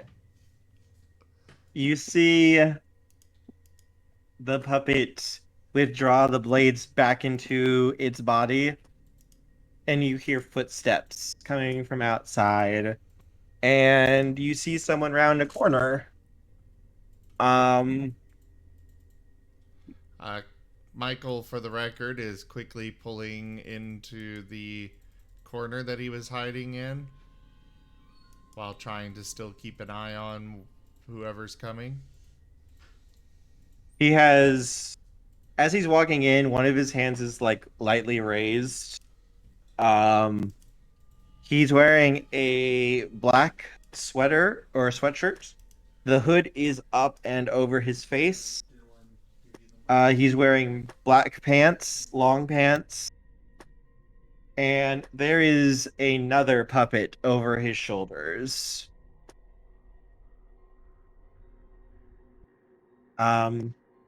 This one looks much more animalistic, and it's got its arms like wrapped around him like in a hug, like he's carrying it in a he's giving it a brain work. What's the word I'm looking for Sorry, here? what is this that came around? Another It looks like a spirit? human. Oh. No, it looks like a pure person. Um, it looks like he's giving a piggyback ride to the puppet that's around his back, with its arms wrapped around his neck. Okay. He's about 5.5 feet tall. You can't really see his face too much because of the hood he's wearing, and he's kind of keeping his face down so the shadows fall over his face.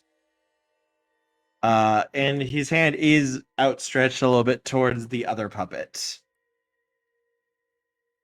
Though when he looks towards you, he's gonna actually reach up, grab the very top of his hood, and bow his head a little bit, like he would be nodding his cap to you.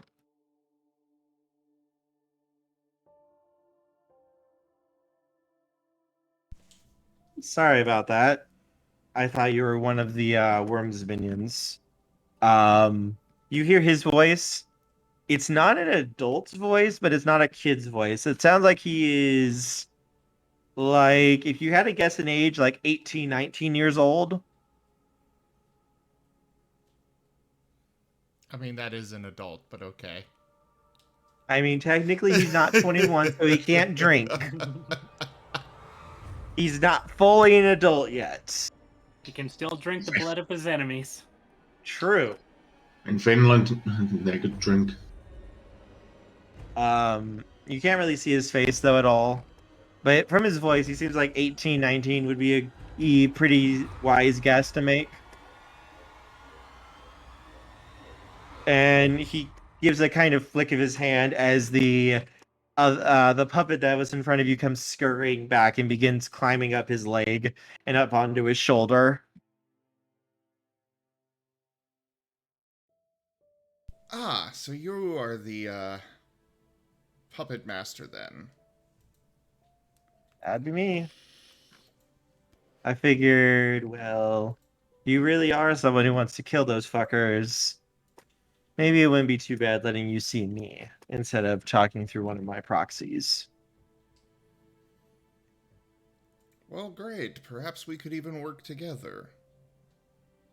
I've already cleared out this building right now and laid claim to it, so I can manipulate the bodies of those who are in here pretty easily, no, without really focusing on it. And if anyone comes in here, I'll know.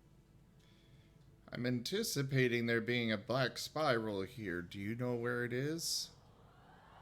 There's a whole pack over in the other hall.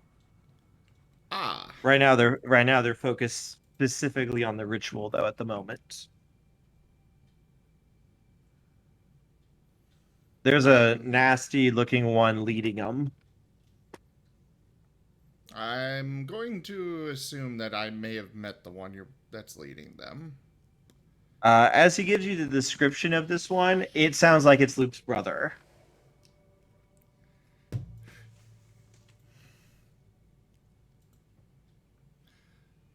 So, I forget, did Domino agree to drag the brother to, Oh wait, no, he said he wouldn't because it's not his territory. Yep. However, the former Black Spiral said if you guys can get him, he can try to send him there. Right, right.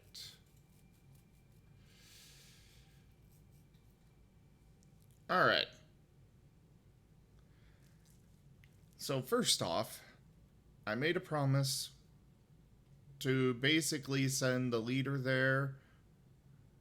I'm not sure how much you know about our people, but basically werewolf hell. To try and... I am 100% behind this. However, we cannot kill him to send him there. So you use some magic and then basically toss him into hell. Basically. He nods. He has about 24 Black Spiral Dancers there. There's about a dozen Bane Spirits, and I believe I counted around 40 to 50 Moral Gunsmen walking boy. the halls there. That is a large amount. He holds up his hand and checks his watch. The ritual should be going off in about 2 hours from now, from what I was able to listen in on. Alright, I think I'm going to call my friends in. Hopefully they can be quiet enough to get in here without being spotted. Have them... He pulls out his phone, brings up Google Maps of it, and points to a spot. There's a clear vantage to get from outside to this building without being seen if they come in around this area right here. Hold up. Is this kid, like, alive, or...? Yeah. Seems like it. Oh. He just pulled out a cell phone. He has an iPhone. I was assuming he was, like, you know... A ghost? A ghost or something, but... Tokeme is paying attention. Tokeme. No, he just pulled out a cell phone. Okay. Well, that completely changes my thoughts on all of this. Okay. It's like, this totally has to be a ghost who murdered all these people for what was happened to him. Kid pulls out a cell phone. Or not! You know, I might actually have another person that might be able to help as well. Yeah, no, just have him come in through this way here. It's the way I was able to get through. There shouldn't be any lines of sight from the other buildings for anyone to see them, even if they aren't super stealthy. Most of the security is focused on making sure no one gets in to the treatment hall. I haven't been able to get super close, but I've been able to observe things through the things that are in there already. Well, great. And Michael's going to relay that to the others. And Did he get a way to contact, what was his name? The knight. You have his phone number. He's gonna call the knight. What was his hello? name?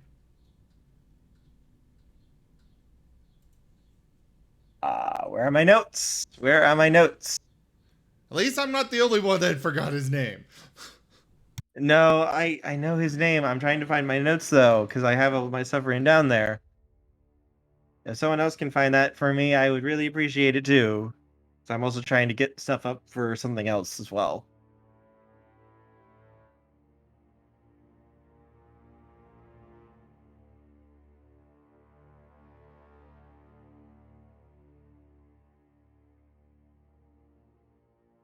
Duke.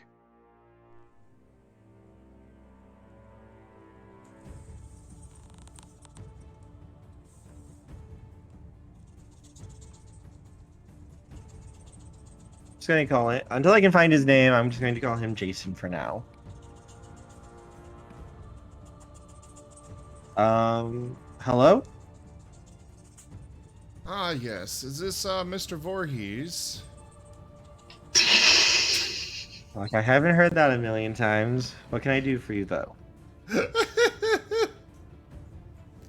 That was not in character, but I had to make the joke. I know, but I feel like you would be expecting that. Yes, this is Michael, and we, met when you broke into my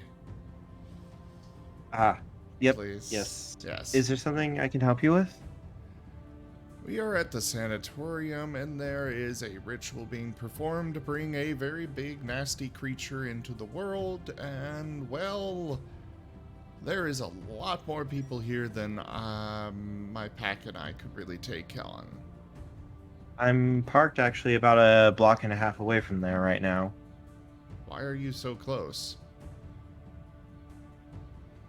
Because I thought something was going on, and, well, I got asked to check it out. Who asked you? My boss. Ah. Well, fair enough. I suppose, thanks to your boss. But yes, take this route, back behind, through this, hole here. You'll see it. It's kind of hard to see, but you'll see it there. And he's giving the directions. Alright. I'll be there in a few minutes. Larsen Sangata says, "Ooh, Jason. Tell me what you're chasing."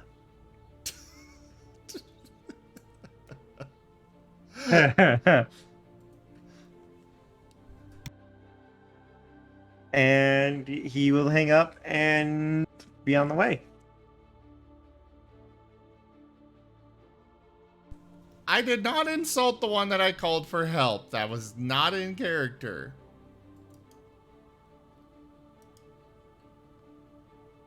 And do you contact your pack? I already did. I contacted them first. So are you guys on the way then? Yep. Alright, so following these directions, you guys will not need to make stealth rolls to just get into the building. Yep. Very good, because Barney cannot. While you are doing that, the teen has just kind of walked over and flopped down in a old wheelchair and is kind of tapping away at his phone at the moment. He's the man in the chair. Uh-huh.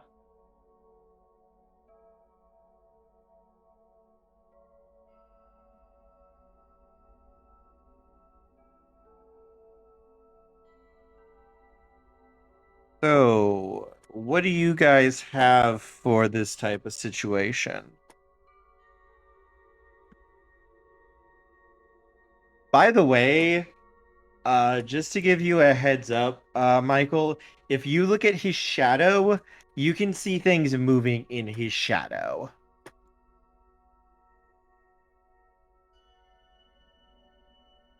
Interesting. Yeah, I want to know And what.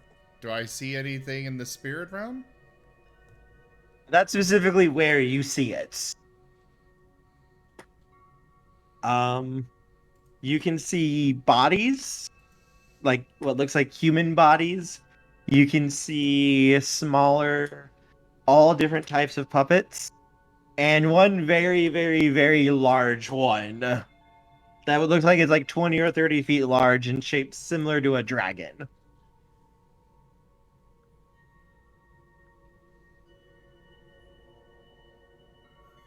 Now, is the dragon, does it have a very large red maw that has a gravitational pull to it?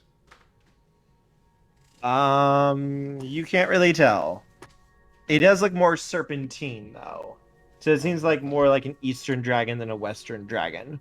As long as it's not the furnace dragon, I'm okay. No. Noodle. Don't worry, it's just Tibbers. Wasn't this Hey! the evil?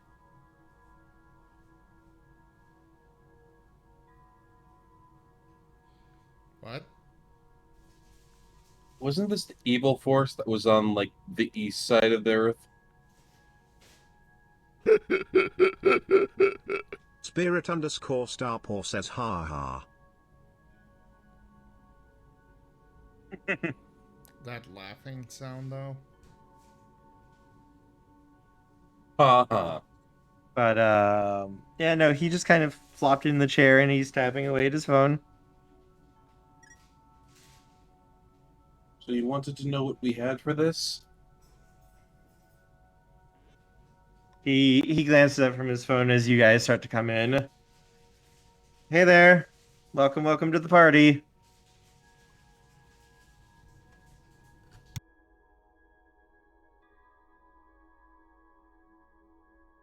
Oh boy. All right, where's the thing I'm killing?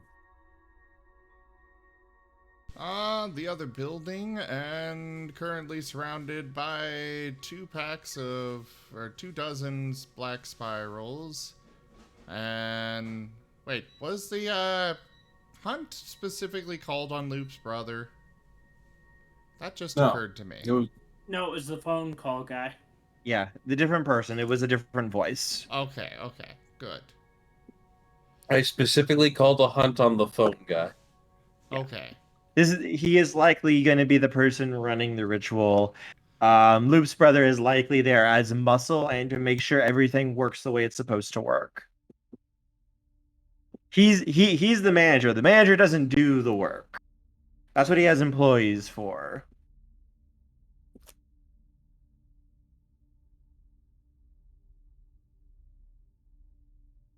Hmm. So,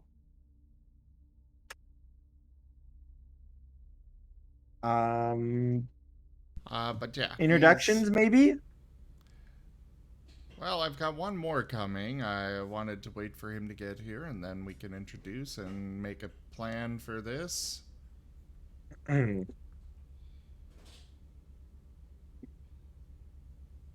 As you say that, about a minute later, Jason arrives. He's wearing actual chainmail, and he has a very large longsword sheathed across his back.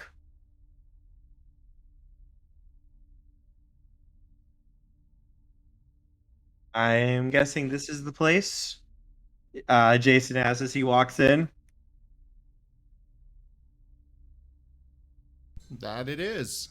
And Michael's gonna make introductions around and ask the kid for his name, and as well as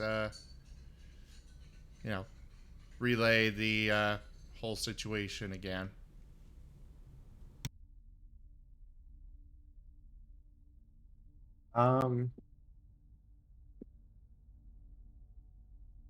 You can call me Ryan.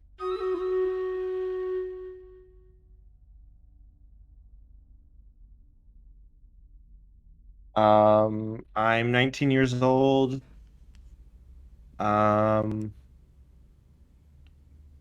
He pauses for a moment as his phone dings.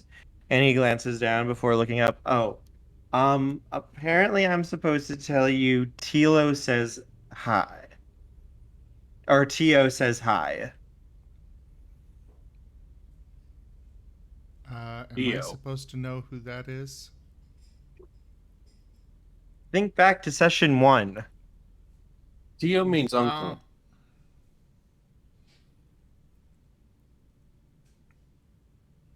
Okay, I'm still lost. The kid, the Green Sun Prince. Okay. Okay, that is who it was. Yeah. Ah, you were sent here by him? No, I had someone else send me here or ask me to come here. But I know him. I've met him once. I also have him on text. Ah.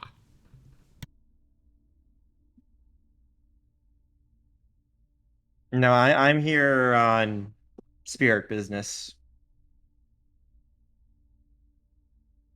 So that's why I'm here. My well, kind of boss. We're kind of like love-hate relationship sort of thing here.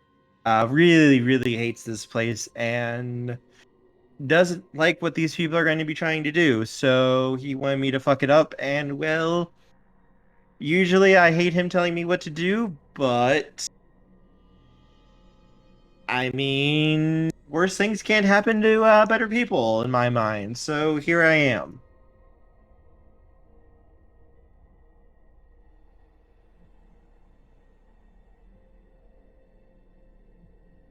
I want to fuck these people up, ruin all of their plans, and see horrible, horrible things happen to them, hopefully.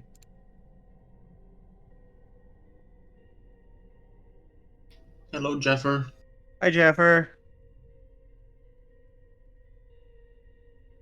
Jeffer is present. Jeffer says hello in chat. You know, I would give so much for there to be a, just a quick front page thing, report button for buy follower bots. Also, hello, Jaffer. It is great to have my wolf in the chair back. Hey Zim, what if you copy paste the exact same thing they keep posting and put that in Nightbot as an instaban? Because they change Yeah. Oh, do they? the last Yeah. part of it. They change parts throughout it. Sometimes they specifically put in spelling mistakes just to throw it off. It's just all over the place. There's really no way to properly stop them. But it would be nice if Twitch just put, because I prefer to report them and then time them out for 24 hours, because usually Twitch will ban them within a few minutes of the report, but that way they can't post more. But yeah, it would be really nice if Twitch would just add a, because right now to report, I have to, go in, do the report thing. I have to do chat message, then spam, scams, or bots, and then bots, and then put in saying this is a buy followers bot. It's like a lot of work when it's something so common that they really should have a quick and easy option to just be like, yeah, this is a typical bot. Same thing everybody deals with. Anyways, bitching aside. Yeah, okay, thank you. Moving on. Ouch, thanks, Lars. Way to be an asshole. Ryan's gonna kind of look at you guys. So yeah. I have some of my spies over in the other building right now. So I've got eyes and ears on them. Ritual is going to be going off in about hour 45 minutes ish. That's when it's going to really reach its crescendo and go off. Most of the black spirals are tied up performing the ritual, maintaining it, and getting it to go. Mostly right now, the security is going with the guards and with the Bane spirits.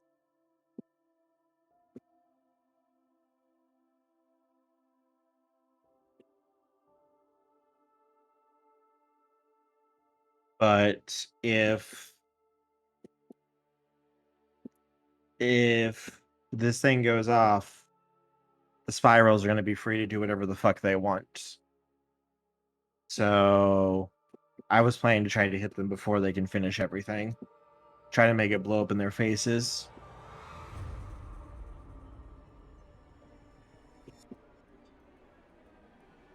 Unless you guys have more information, you guys seem to know more about these things than I do.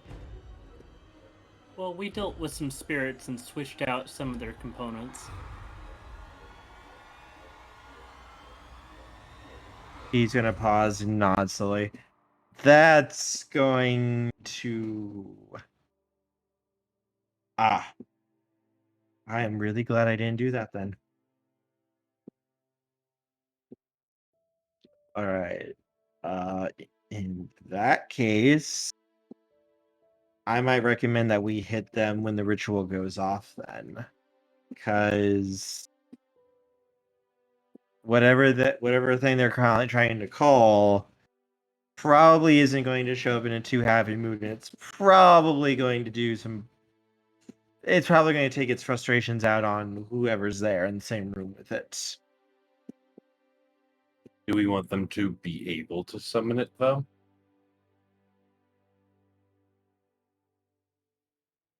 Whatever they're calling, if the ritual isn't performed correctly, if the thing actually shows up, it's going to show up way in a bad state. It's going to be much weaker, much more damaged. If it comes through at all.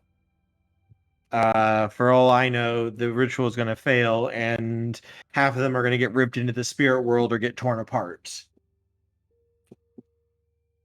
I mean, it's going to turn against them, but what about us?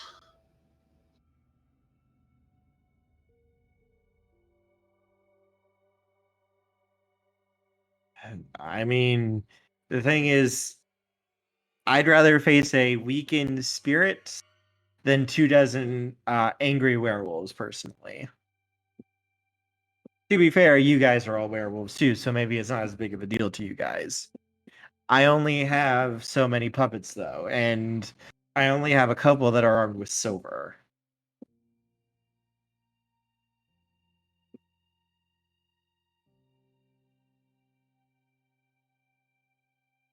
Out of character, this kid is giving me changeling vibes.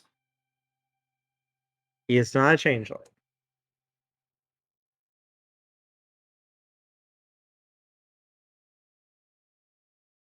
Right now, I have mannequins and puppets already in the other building. I can't control them from this far away, but I can see through their eyes and hear through them. So I can keep track of where everything is and where everyone is, including the Banes they have prowling around.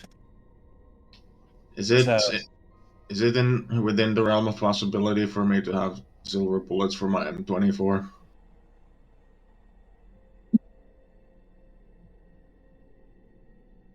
have what? Silver bullets for my M24. Silvered.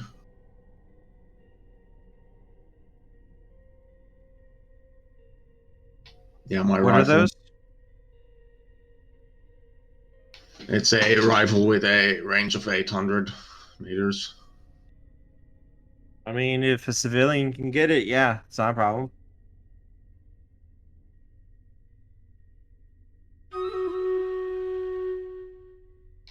I should be able to like craft them as well.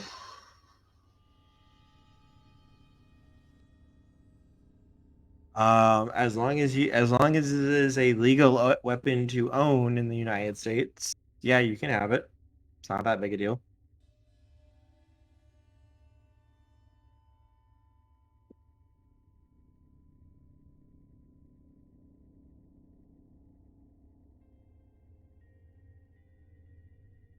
Having a sniper rifle that can fire that far, that's well within the realm of possibility. My brother-in-law owns a sniper rifle. To be fair, his brother is also a cop, so that might have something to do with it, but yeah.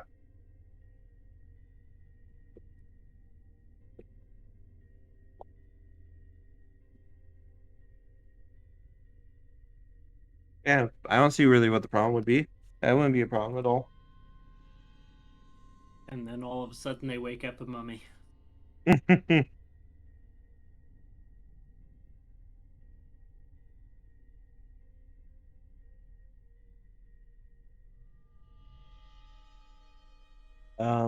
What would you all want to do though? I mean, I don't want you guys were clearly planning to hit this place too, and I don't want to take away from your hard work. All of you can clearly tell he is more than happy to let you guys do the work so he doesn't have to.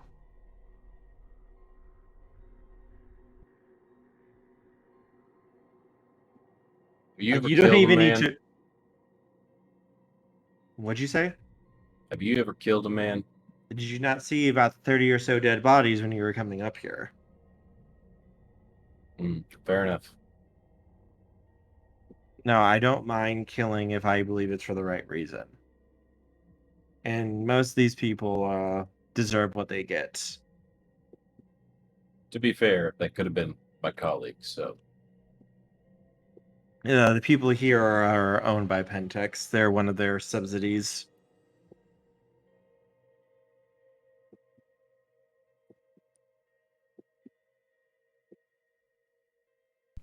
Well, how are we going to handle this?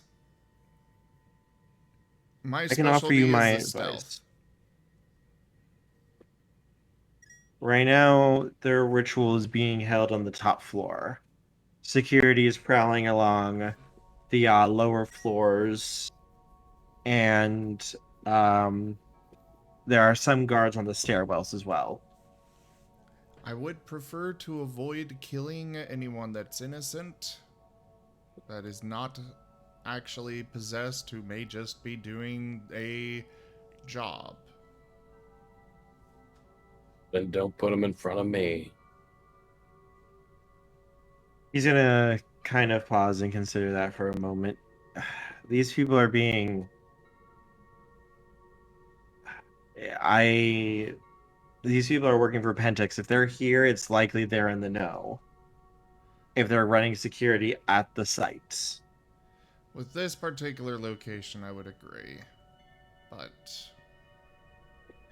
I would say it's probably be safer than sorry to kill them, just to be certain. Mostly because with the Banes that are here, you don't want to get bogged down with immortals. Kerr, you're gonna want to bring up the stream chat, by the way. It is open. I can see it.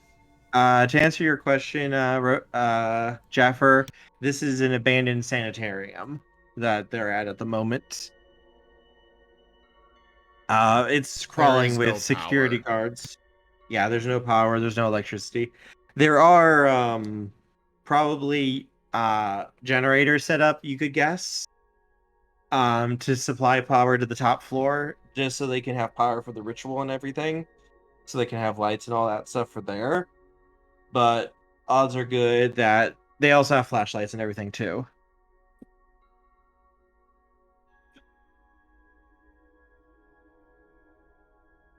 And for the puppet master, what has he done with the spirits? Anything? I have not dealt with them at all. That's not really my wheelhouse. I deal with one spirit on a regular basis and I want to fucking murder him.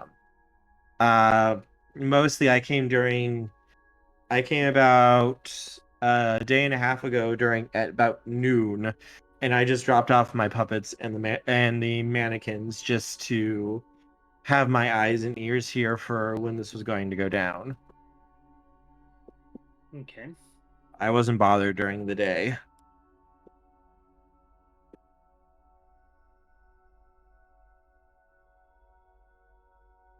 But I haven't dealt with them at all. I can feel they're there, but they don't want to fuck with me. I don't want to fuck with them. You could probably sick them on them, though, if you could convince them not to kill you. But I don't have any way to do that myself. Not my wheelhouse.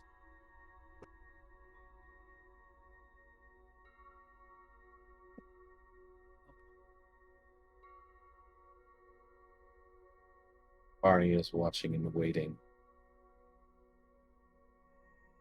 He becomes restless.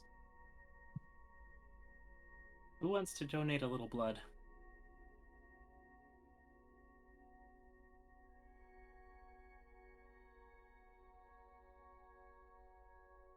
Werewolf blood drive. You don't have a choice. I mean, how much blood? That's the question. A point.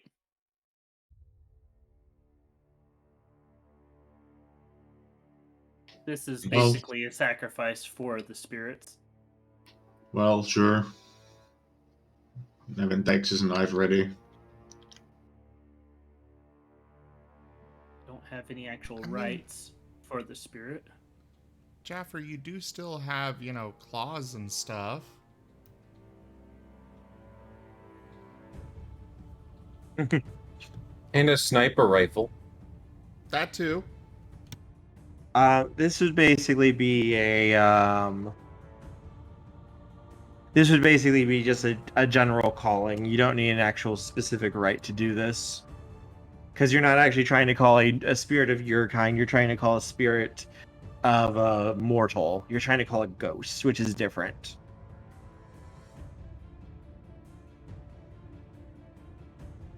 Okay. Sniper, which I assume is chambered in .308. Nathan would have given you the way to do this correctly, so you could do it.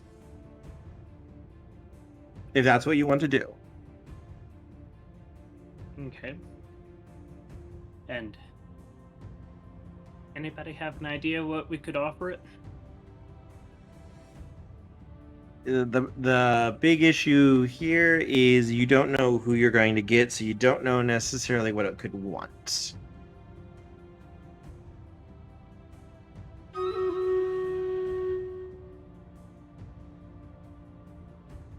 You would need to meet it first to be able to take a guess there. You could ask it then. I could have sworn Kip had a rifle for some reason. Okay. Who's ready to start this? I am.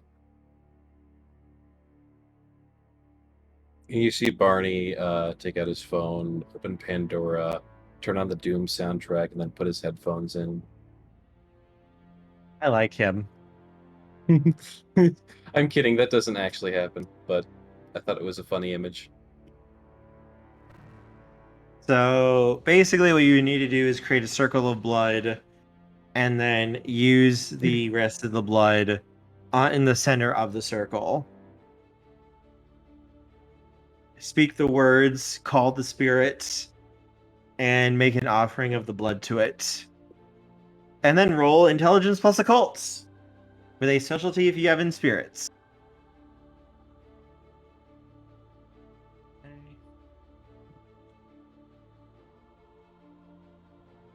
If we need a lot of blood, I can just go into Garu form and, take one for the team.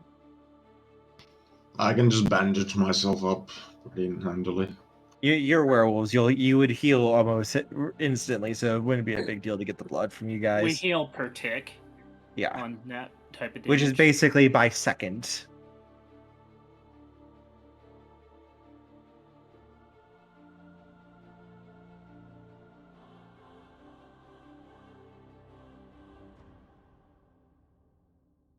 Well, I mean, it all depends on how bogged down the server is. I mean, it could be per second, but that would be running really slow. It's more like, 60 ticks per second is the ideal area there.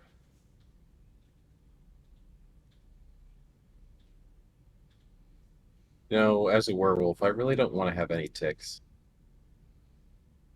Oh, those kinds of ticks. Oh, okay. Oh boy. One success.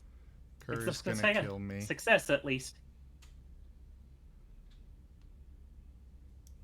Alright, give me 1 second.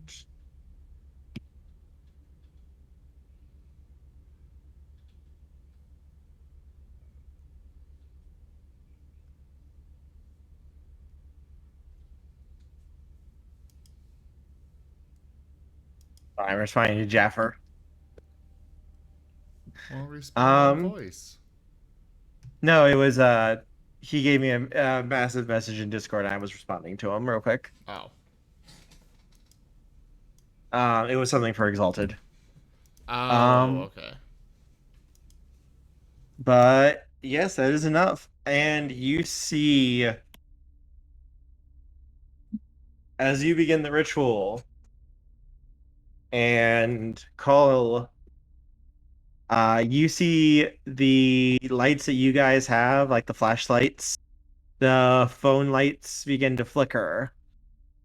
The air gets colder and colder until you can see your breath. And then for a split second, all light in the room goes out before coming back on. And you can see a man standing in the center of the circle. He's wearing a blood-splattered lab coat. His flesh has multiple piercings in it, in his face. It looks like it's been cut up and almost dissected. And it is not very nice to look at. Oh no, it's the doctor. Doctor or patient? Right, guys. It looks like a doctor. And you hear from this terrifying visage a posh British accent come out. Huh. It does seem weird. It's been quite some time since I've been summoned. And by so many.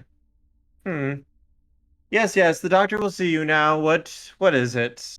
What are you? Oh my. Such interesting specimens. All right, I've gone ahead and I've narrowed it down to the Jin and Oni or a shade. Wrong game. Yes, you've called me here. I've answered. Now, can we get this business on the road here? I was in the middle of a very fascinating vivisection. Fuck is this? Yes. We're looking for your protection Um, in this upcoming fight. Spirit, what are you saying check please regarding? I think he's talking about the spirit that showed up. Check, please. I'm out of here. Nope. Oh, I see. Please. Big ol' nope.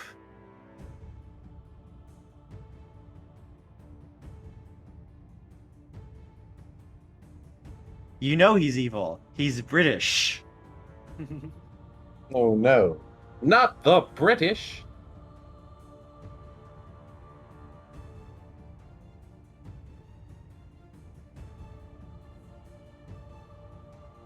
You want my help, my protection, you say?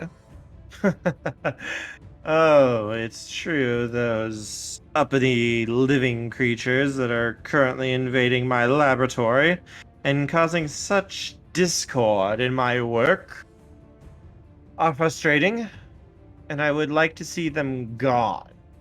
Preferably in the most painful and interesting ways I possibly can. Unfortunately, they are Deal. keeping us out. Can you imagine it? A doctor kept out of his own laboratory? Stay out of our way and we'll take care of them. What do you In need us that to do fashion. to open your lab to you again? They have established sigils. 4 different sigils across 4 different floors of the building. Those are forming bindings around the entryways into my laboratory, where they are performing their little get-together. As long as those 4 sigils stand, I or my kind cannot enter my laboratory, and I cannot deal with those trespassers. If you destroy those sigils, I would be more than willing to try some more creative experiments on those who dare to take my laboratory from me. We do have one that cannot be killed. Then I hope he gets out of our way fast enough, or I see something more interesting than him. The rest of them you can kill. There's just one that preferably don't. If he gets in my way, I will happily skin him alive and wear his pelt if I could. Oh boy. Will physical force be sufficient to destroy these sigils? Yes, if you even just wiping them away would be enough. Bombs. Also would work, yes. I would prefer not destroying my building, though. I'd rather not let my test subjects get away.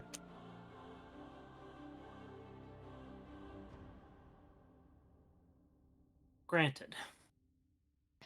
I didn't bring any grenades.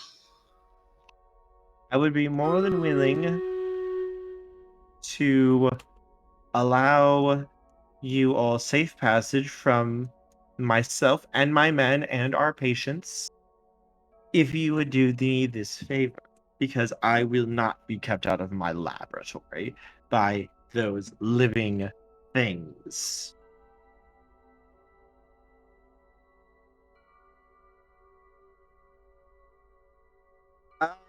Everyone may make a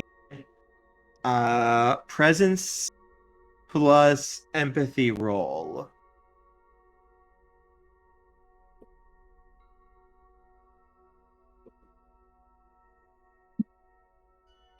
Don't you require tributes for helping us? Real quick, everyone make this roll first. And if you have nothing in empathy, it's just a -1 to the roll? Yep.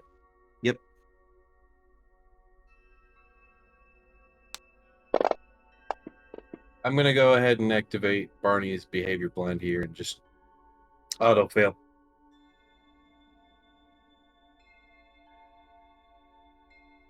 I got a 0. I'm not gonna bother trying to re-roll.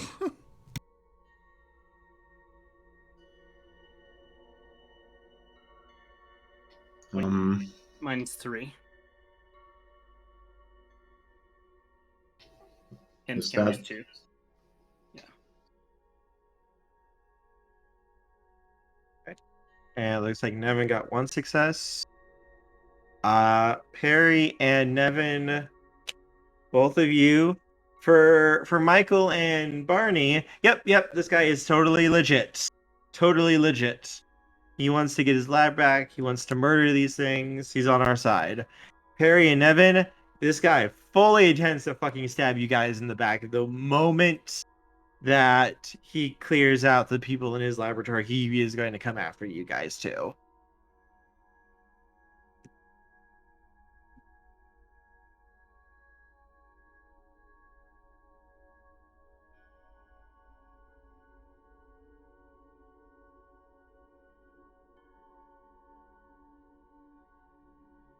But yes, continue. Okay, then. So do we have an accord? You open up my laboratory, and I will ensure that my men do not hunt you while you are doing so.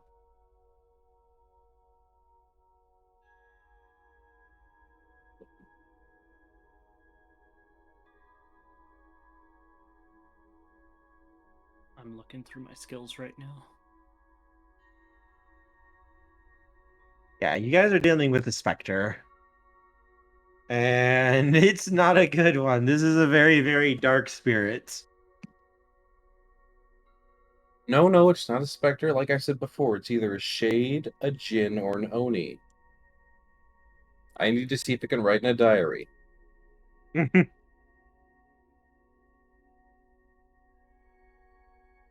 have Kitty.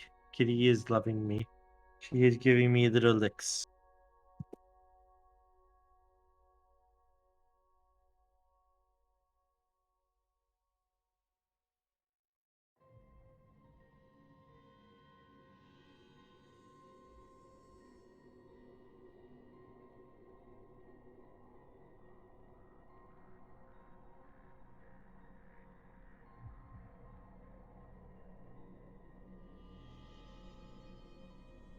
Okay. Are you almost ready for me to kill shit yet? I'm going to use Shadow Gaze. And that's going to be... I should have done that before the roll, but I passed it anyway. It's Wits Occult and Wisdom versus Resistance. May be contested.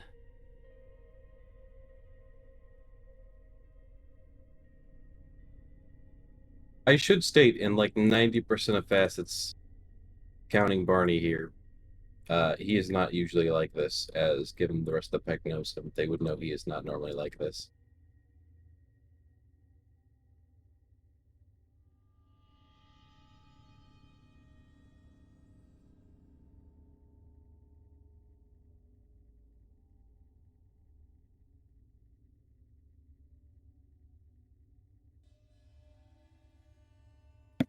Sorry, I did not realize that I was muted. Get fucked. Yep, I thought I was unmuted. I thought I unmuted myself, and I was talking, and no one was responding. And then I realized, oh, I am not muted. I am not unmuted. That's my problem. Yep. So I'm going to roll this. Exalted level of dice. I approve of the exalted level of dice. Look at those tens! Farewell, my plots. Toshime, why do you do this to me? I'm pretty sure that's exceptional just by giving it a precursory glance. It is versus Resistance. I'm pretty sure that's an exceptional success even at a precursory glance. You don't know how strong the spirit is. I don't think he's being 11 successes. I'm pretty sure that's an exceptional success even at a precursory glance. 1, 2, 3, 4, 5, 6, 5. No, that is that is an exceptional success. I learned his Bane and Ban.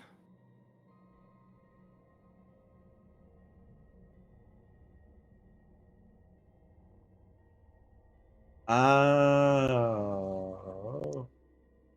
Much.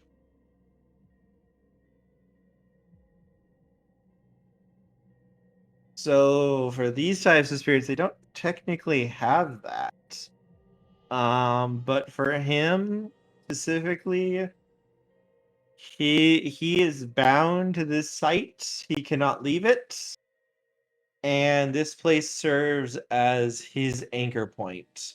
If this place was destroyed, it would probably do horrible things to him.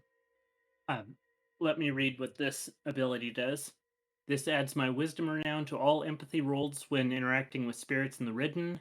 Shadow Gaze can also be used directly against any spirit that I can perceive, revealing the symbolic truth buried at its heart. Second and subsequent uses of the ability cost an essence each. Yep.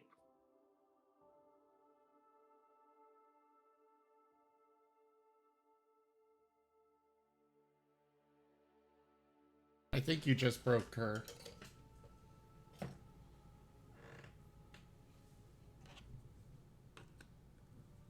Hello? Alright, no, I was thinking. Hello. So spirits, ghosts do not have banes or bans like spirits do. So you would just basically learn like his limits for where he can interact here, and his greatest weakness, which is this location itself. If these buildings were destroyed or damaged, it affects him.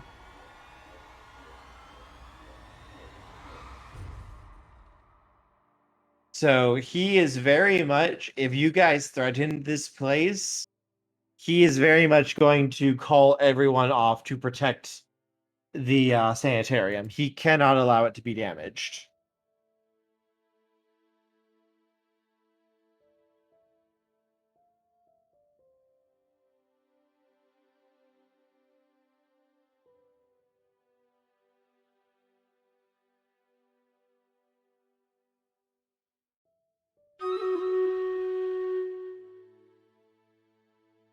Okay. That if you guys threatened the sanitarium, like to destroy it or damage it severely, he very much would call off all ghosts from hurting you to protect it.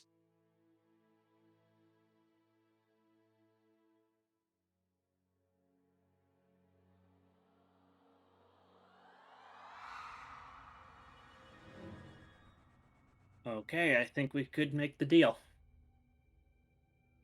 Wonderful. It's so nice to see people behaving with such fine manners. I will ensure that it is taken care of and that all of my staff are aware not to treat you all like the rest of the patients. And we will be awaiting you opening my laboratory for us.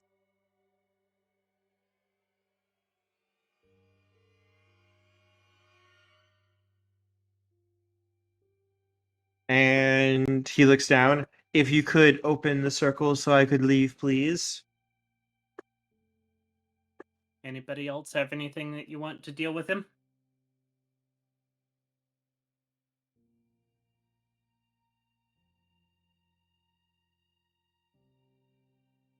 Okay, I'll open the circle. And he will nod his head, smiling at you. I'll be seeing you all later. And vanish.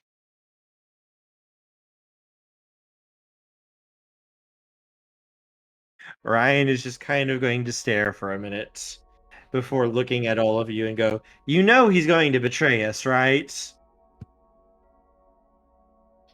Yeah, Yes. I don't know much about spirits or ghosts or whatever, but I get a feeling that this one's definitely not got clean flour in their bag, as the But saying he goes. knows that I know his weakness. Do you think that'll be enough to stop him from trying to stab you in the back if you think he can get away with it? No. That'll just make it all the more fun. He's going to nod a little bit. Your definition of fun is really strange. We're on a hunt.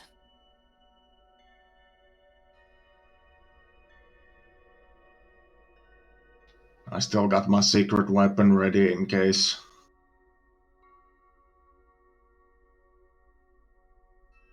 He'll nod slightly. Alright, so what's our plan then? Get those sigils wiped off. Alright. He's gonna close his eyes and focus for a moment. I can see 3 of them, but I don't know where the last one is.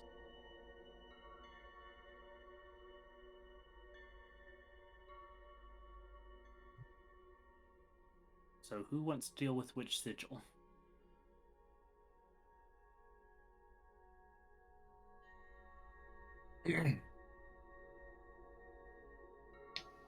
Well, you remember what our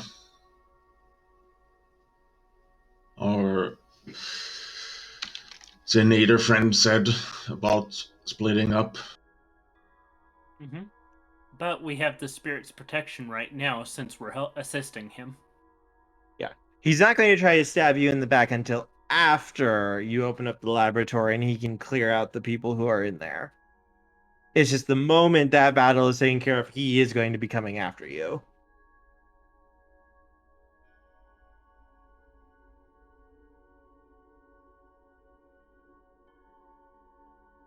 I will destroy them all. Right now he thinks he got one over you guys at the moment.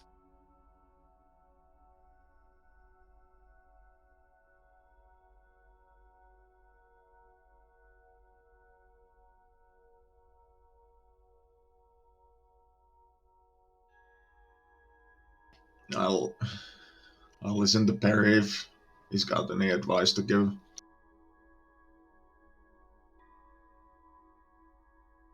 Stay away from the pointy ends.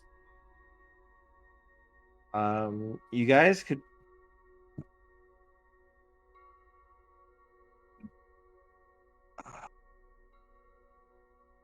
Ryan will volunteer to offer to help whoever wants to go in there and basically guide and walk them through to get to the sigils and to avoid security patrols. He can help you avoid them at least, or try to. I can make a distraction. I'm not the stealthiest if you rock on around, but Michael can would try. be the stealthiest. Mm-hmm. Barney would be the least stealthiest. Barney would be the one to get us all killed. No, I'm gonna kill all of them.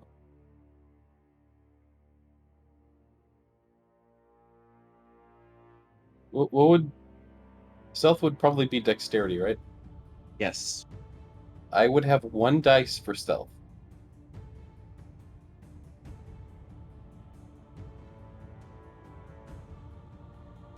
Stealth, I'll have 6, I think.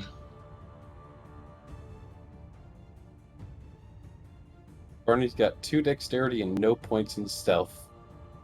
I have 1 die. I am here to kill, not to be sneak.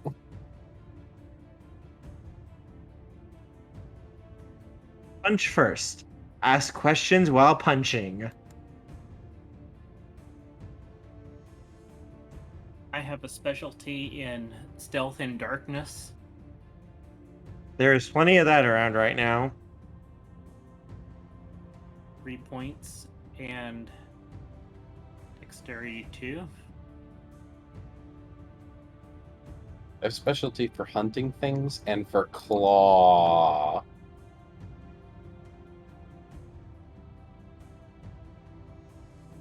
So I think I'll Yeah. go. I'm not that great at brawling, but I can easily use my gift of shaping to get rid of the sigil quietly. I have a rag. That'll work. Yeah, I was gonna say, I don't think we need a gift to get rid of these sigils. Just some water would work, or a cloth, or even just using your hand and rubbing it out would do it. Okay, so they're not like carved runes or anything. Nah, it's just painted on the wall, spray painted. No need to go to that much effort. It's something that they are just basically doing for basic security precautions. And how much bonus dice do you get for the specialty? +1. Oh, how much experience did we get from last session? Because I did not enter that in. I still have 1 XP. 3. 3. Okay. So it should be there. Okay. What does that mean? What does what mean? Experience gain. There's a place where you can list your experience, and after every session, we usually gain some experience. Experience is what we use to buy things like skills and attributes, and To level up them, yeah. to make them stronger. I guess I don't count them because I haven't actually gained any in the group. You yet. gained. I mean, technically, you were here last session and the session before that, so you should have at least 6. I have not been adding up any of that. I need to figure it out. Also, what these beats are even used for, because I got 2 of them apparently. If you get 5 beats, you get 1 experience for free.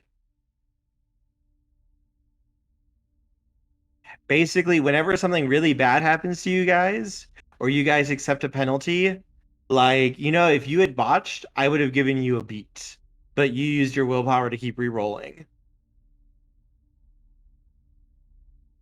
If we fail, we get more points to make ourselves stronger. Correct. And if you get 5 beats, those 5 beats go away, and then you get a point of XP. What does 6 experience translate to? Uh, 6 I experience. will need to look at the chart. Oop. Should be. Yep, experience cost 415, 22. It's pinned. Attributes cost 4 per dot to get. Skills cost 2 per dot. Skill specialties are 1. Merits are 1. You cannot buy merits. Merits can only be gained through play. Gift from your group is 3. A gift that is not in one of your groups is 5. And the facets within those gifts are 2 points each. And wolf gifts are 1 point. I don't allow getting renown either, since you get that through actual play. Rights cost 1 point, and primal urges cost 5. And Okay. at the time this was given at 415, you guys had 15 experience at the time. Was that 15 experience? That was the bonus points. That was the bonus points. Yeah, I That thought that was the the. character creation. Yep. Yeah. And my stealth score is a total of 2. Mm-hmm.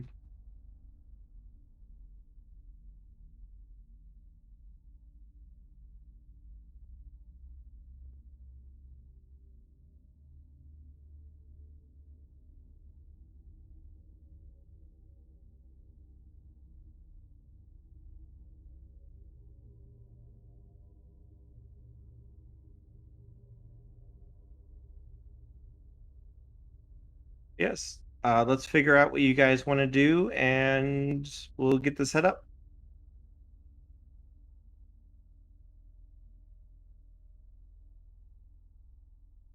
Barney very much wants to kill something. Okay.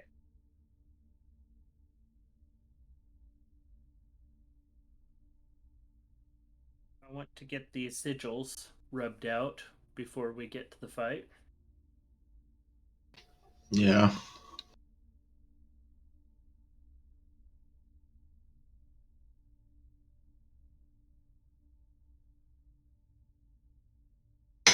I guess.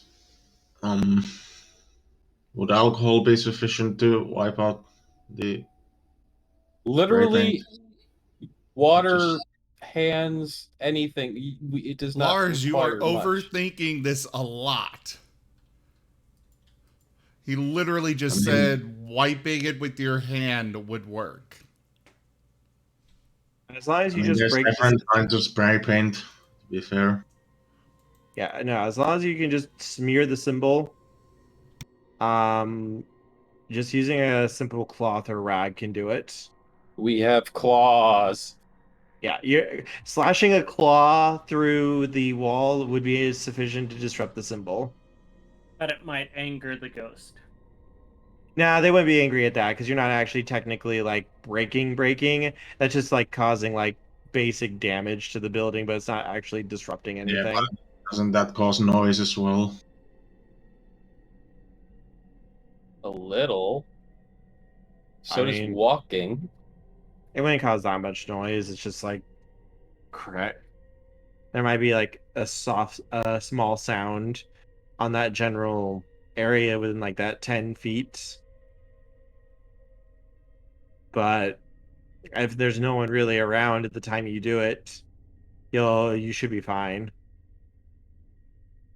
Should I roll stealth?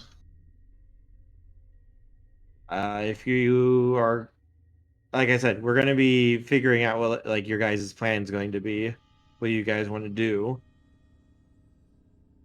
I mean, I'm with Perry. I want to get rid of the sigils. Michael, I'm going to ask you to point me in a direction.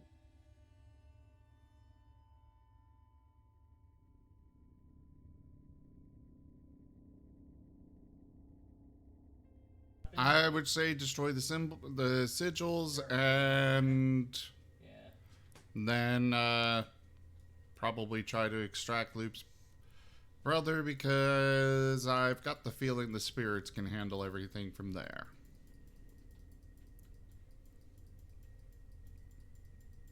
You gotta realize I'm not gonna be skulking around. Ryan's going Then to you speak up stay here. Ryan's going to speak up here.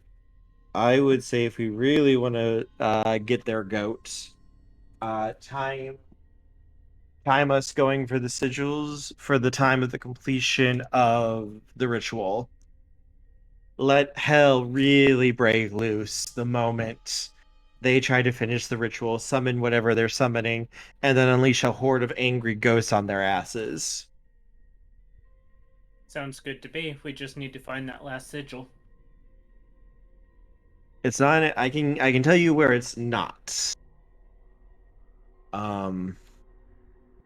So I can help guide you there, and I can help you avoid most of the security patrols that are in that building. If I got closer, I could take control of some of the mannequins in there, or send in my own. But in that case, I'd probably just be going in and killing everyone that moves, or helping to kill everyone that moves. More up to you guys what you guys want to do. If we want to just go in quietly, I can still, even if we kill them, I can use my abilities to speak through them. So I can keep checking in like I am here.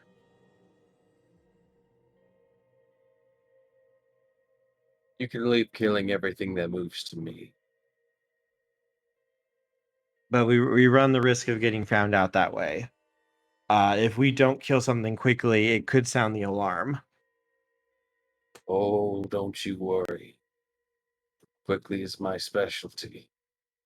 I'm more worried about the Bane spirits than the humans. I'm pretty sure the humans are going to be no problem.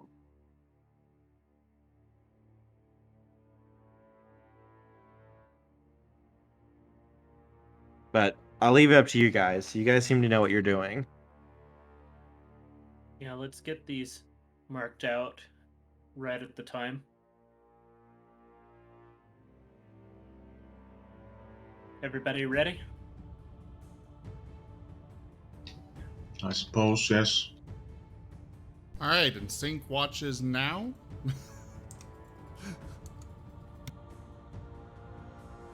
And end of session.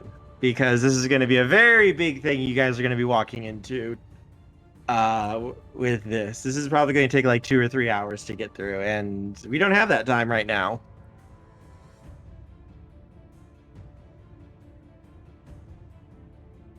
I'm gonna remember this. Hmm? I said I'm gonna remember this. No, it's just because this is going to be a lot of fighting and combat, and that can take a while to do. Kurt, if we get through this in like 30 minutes, I'm gonna be very disappointed. We're not going to get through it in 30 minutes. I will let you time it when Kurt, we start next week. I introduced Yes? to you the sun. You're never going to let me live that down, are you?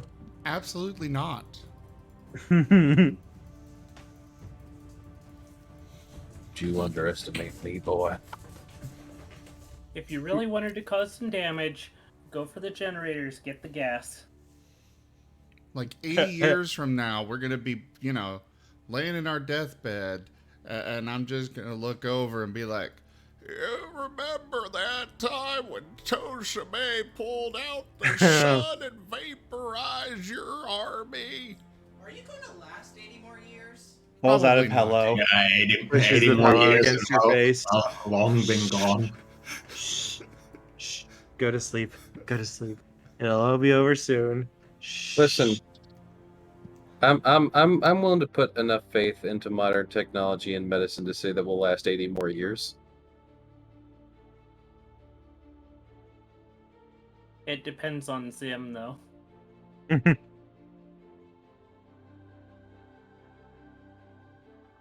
Yeah, I do. And have Yeah, a he's I do have a lot. I don't of know rating about you problems. guys, but I already have a couple escape plans in case things go wrong. Barney's Alright. escape plan is do or die. We can't have too many more in yet. Do or die. Yeah, Nevin is able to tunnel out, but would he want to? Probably rather commit Sudoku. But Can I commit Sudoku to numbers?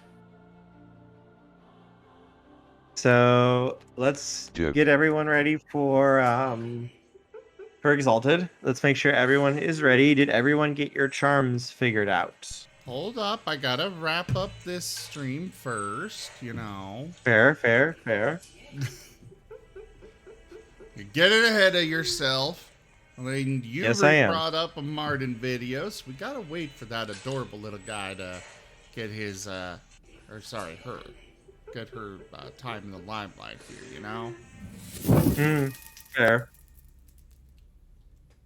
Tokeme wants to see some love in chat.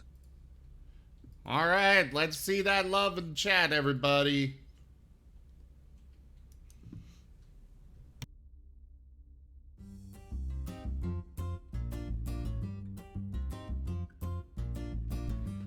Toshime, that is a very different kind of love. Anyways, thank you all so much for joining us for House of the Deathsinger, Werewolf, World of Darkness, The Forsaken Apocalypse 4.7.3146. We will be back in just a few minutes with some Exalted Essence, our new campaign that is starting tonight. Check out our website, though, zgfgaming.com. We've got links for our Discord, Telegram, Twitter, Patreon, and more there on the website, as well as down in the description below through our link tree. Thank you to my patrons, donators, and subscribers. You keep this channel alive with your support. I really cannot do this without you guys, so thank you so much. Do consider becoming a patron yourself over at patreon.com/zgfgaming. It's one of the best ways to support the channel, though you can also do so by simply sharing the stream around. But for now, thank you all so much for joining, and I bid you the most fondest adieu. Bye, guys. see ya.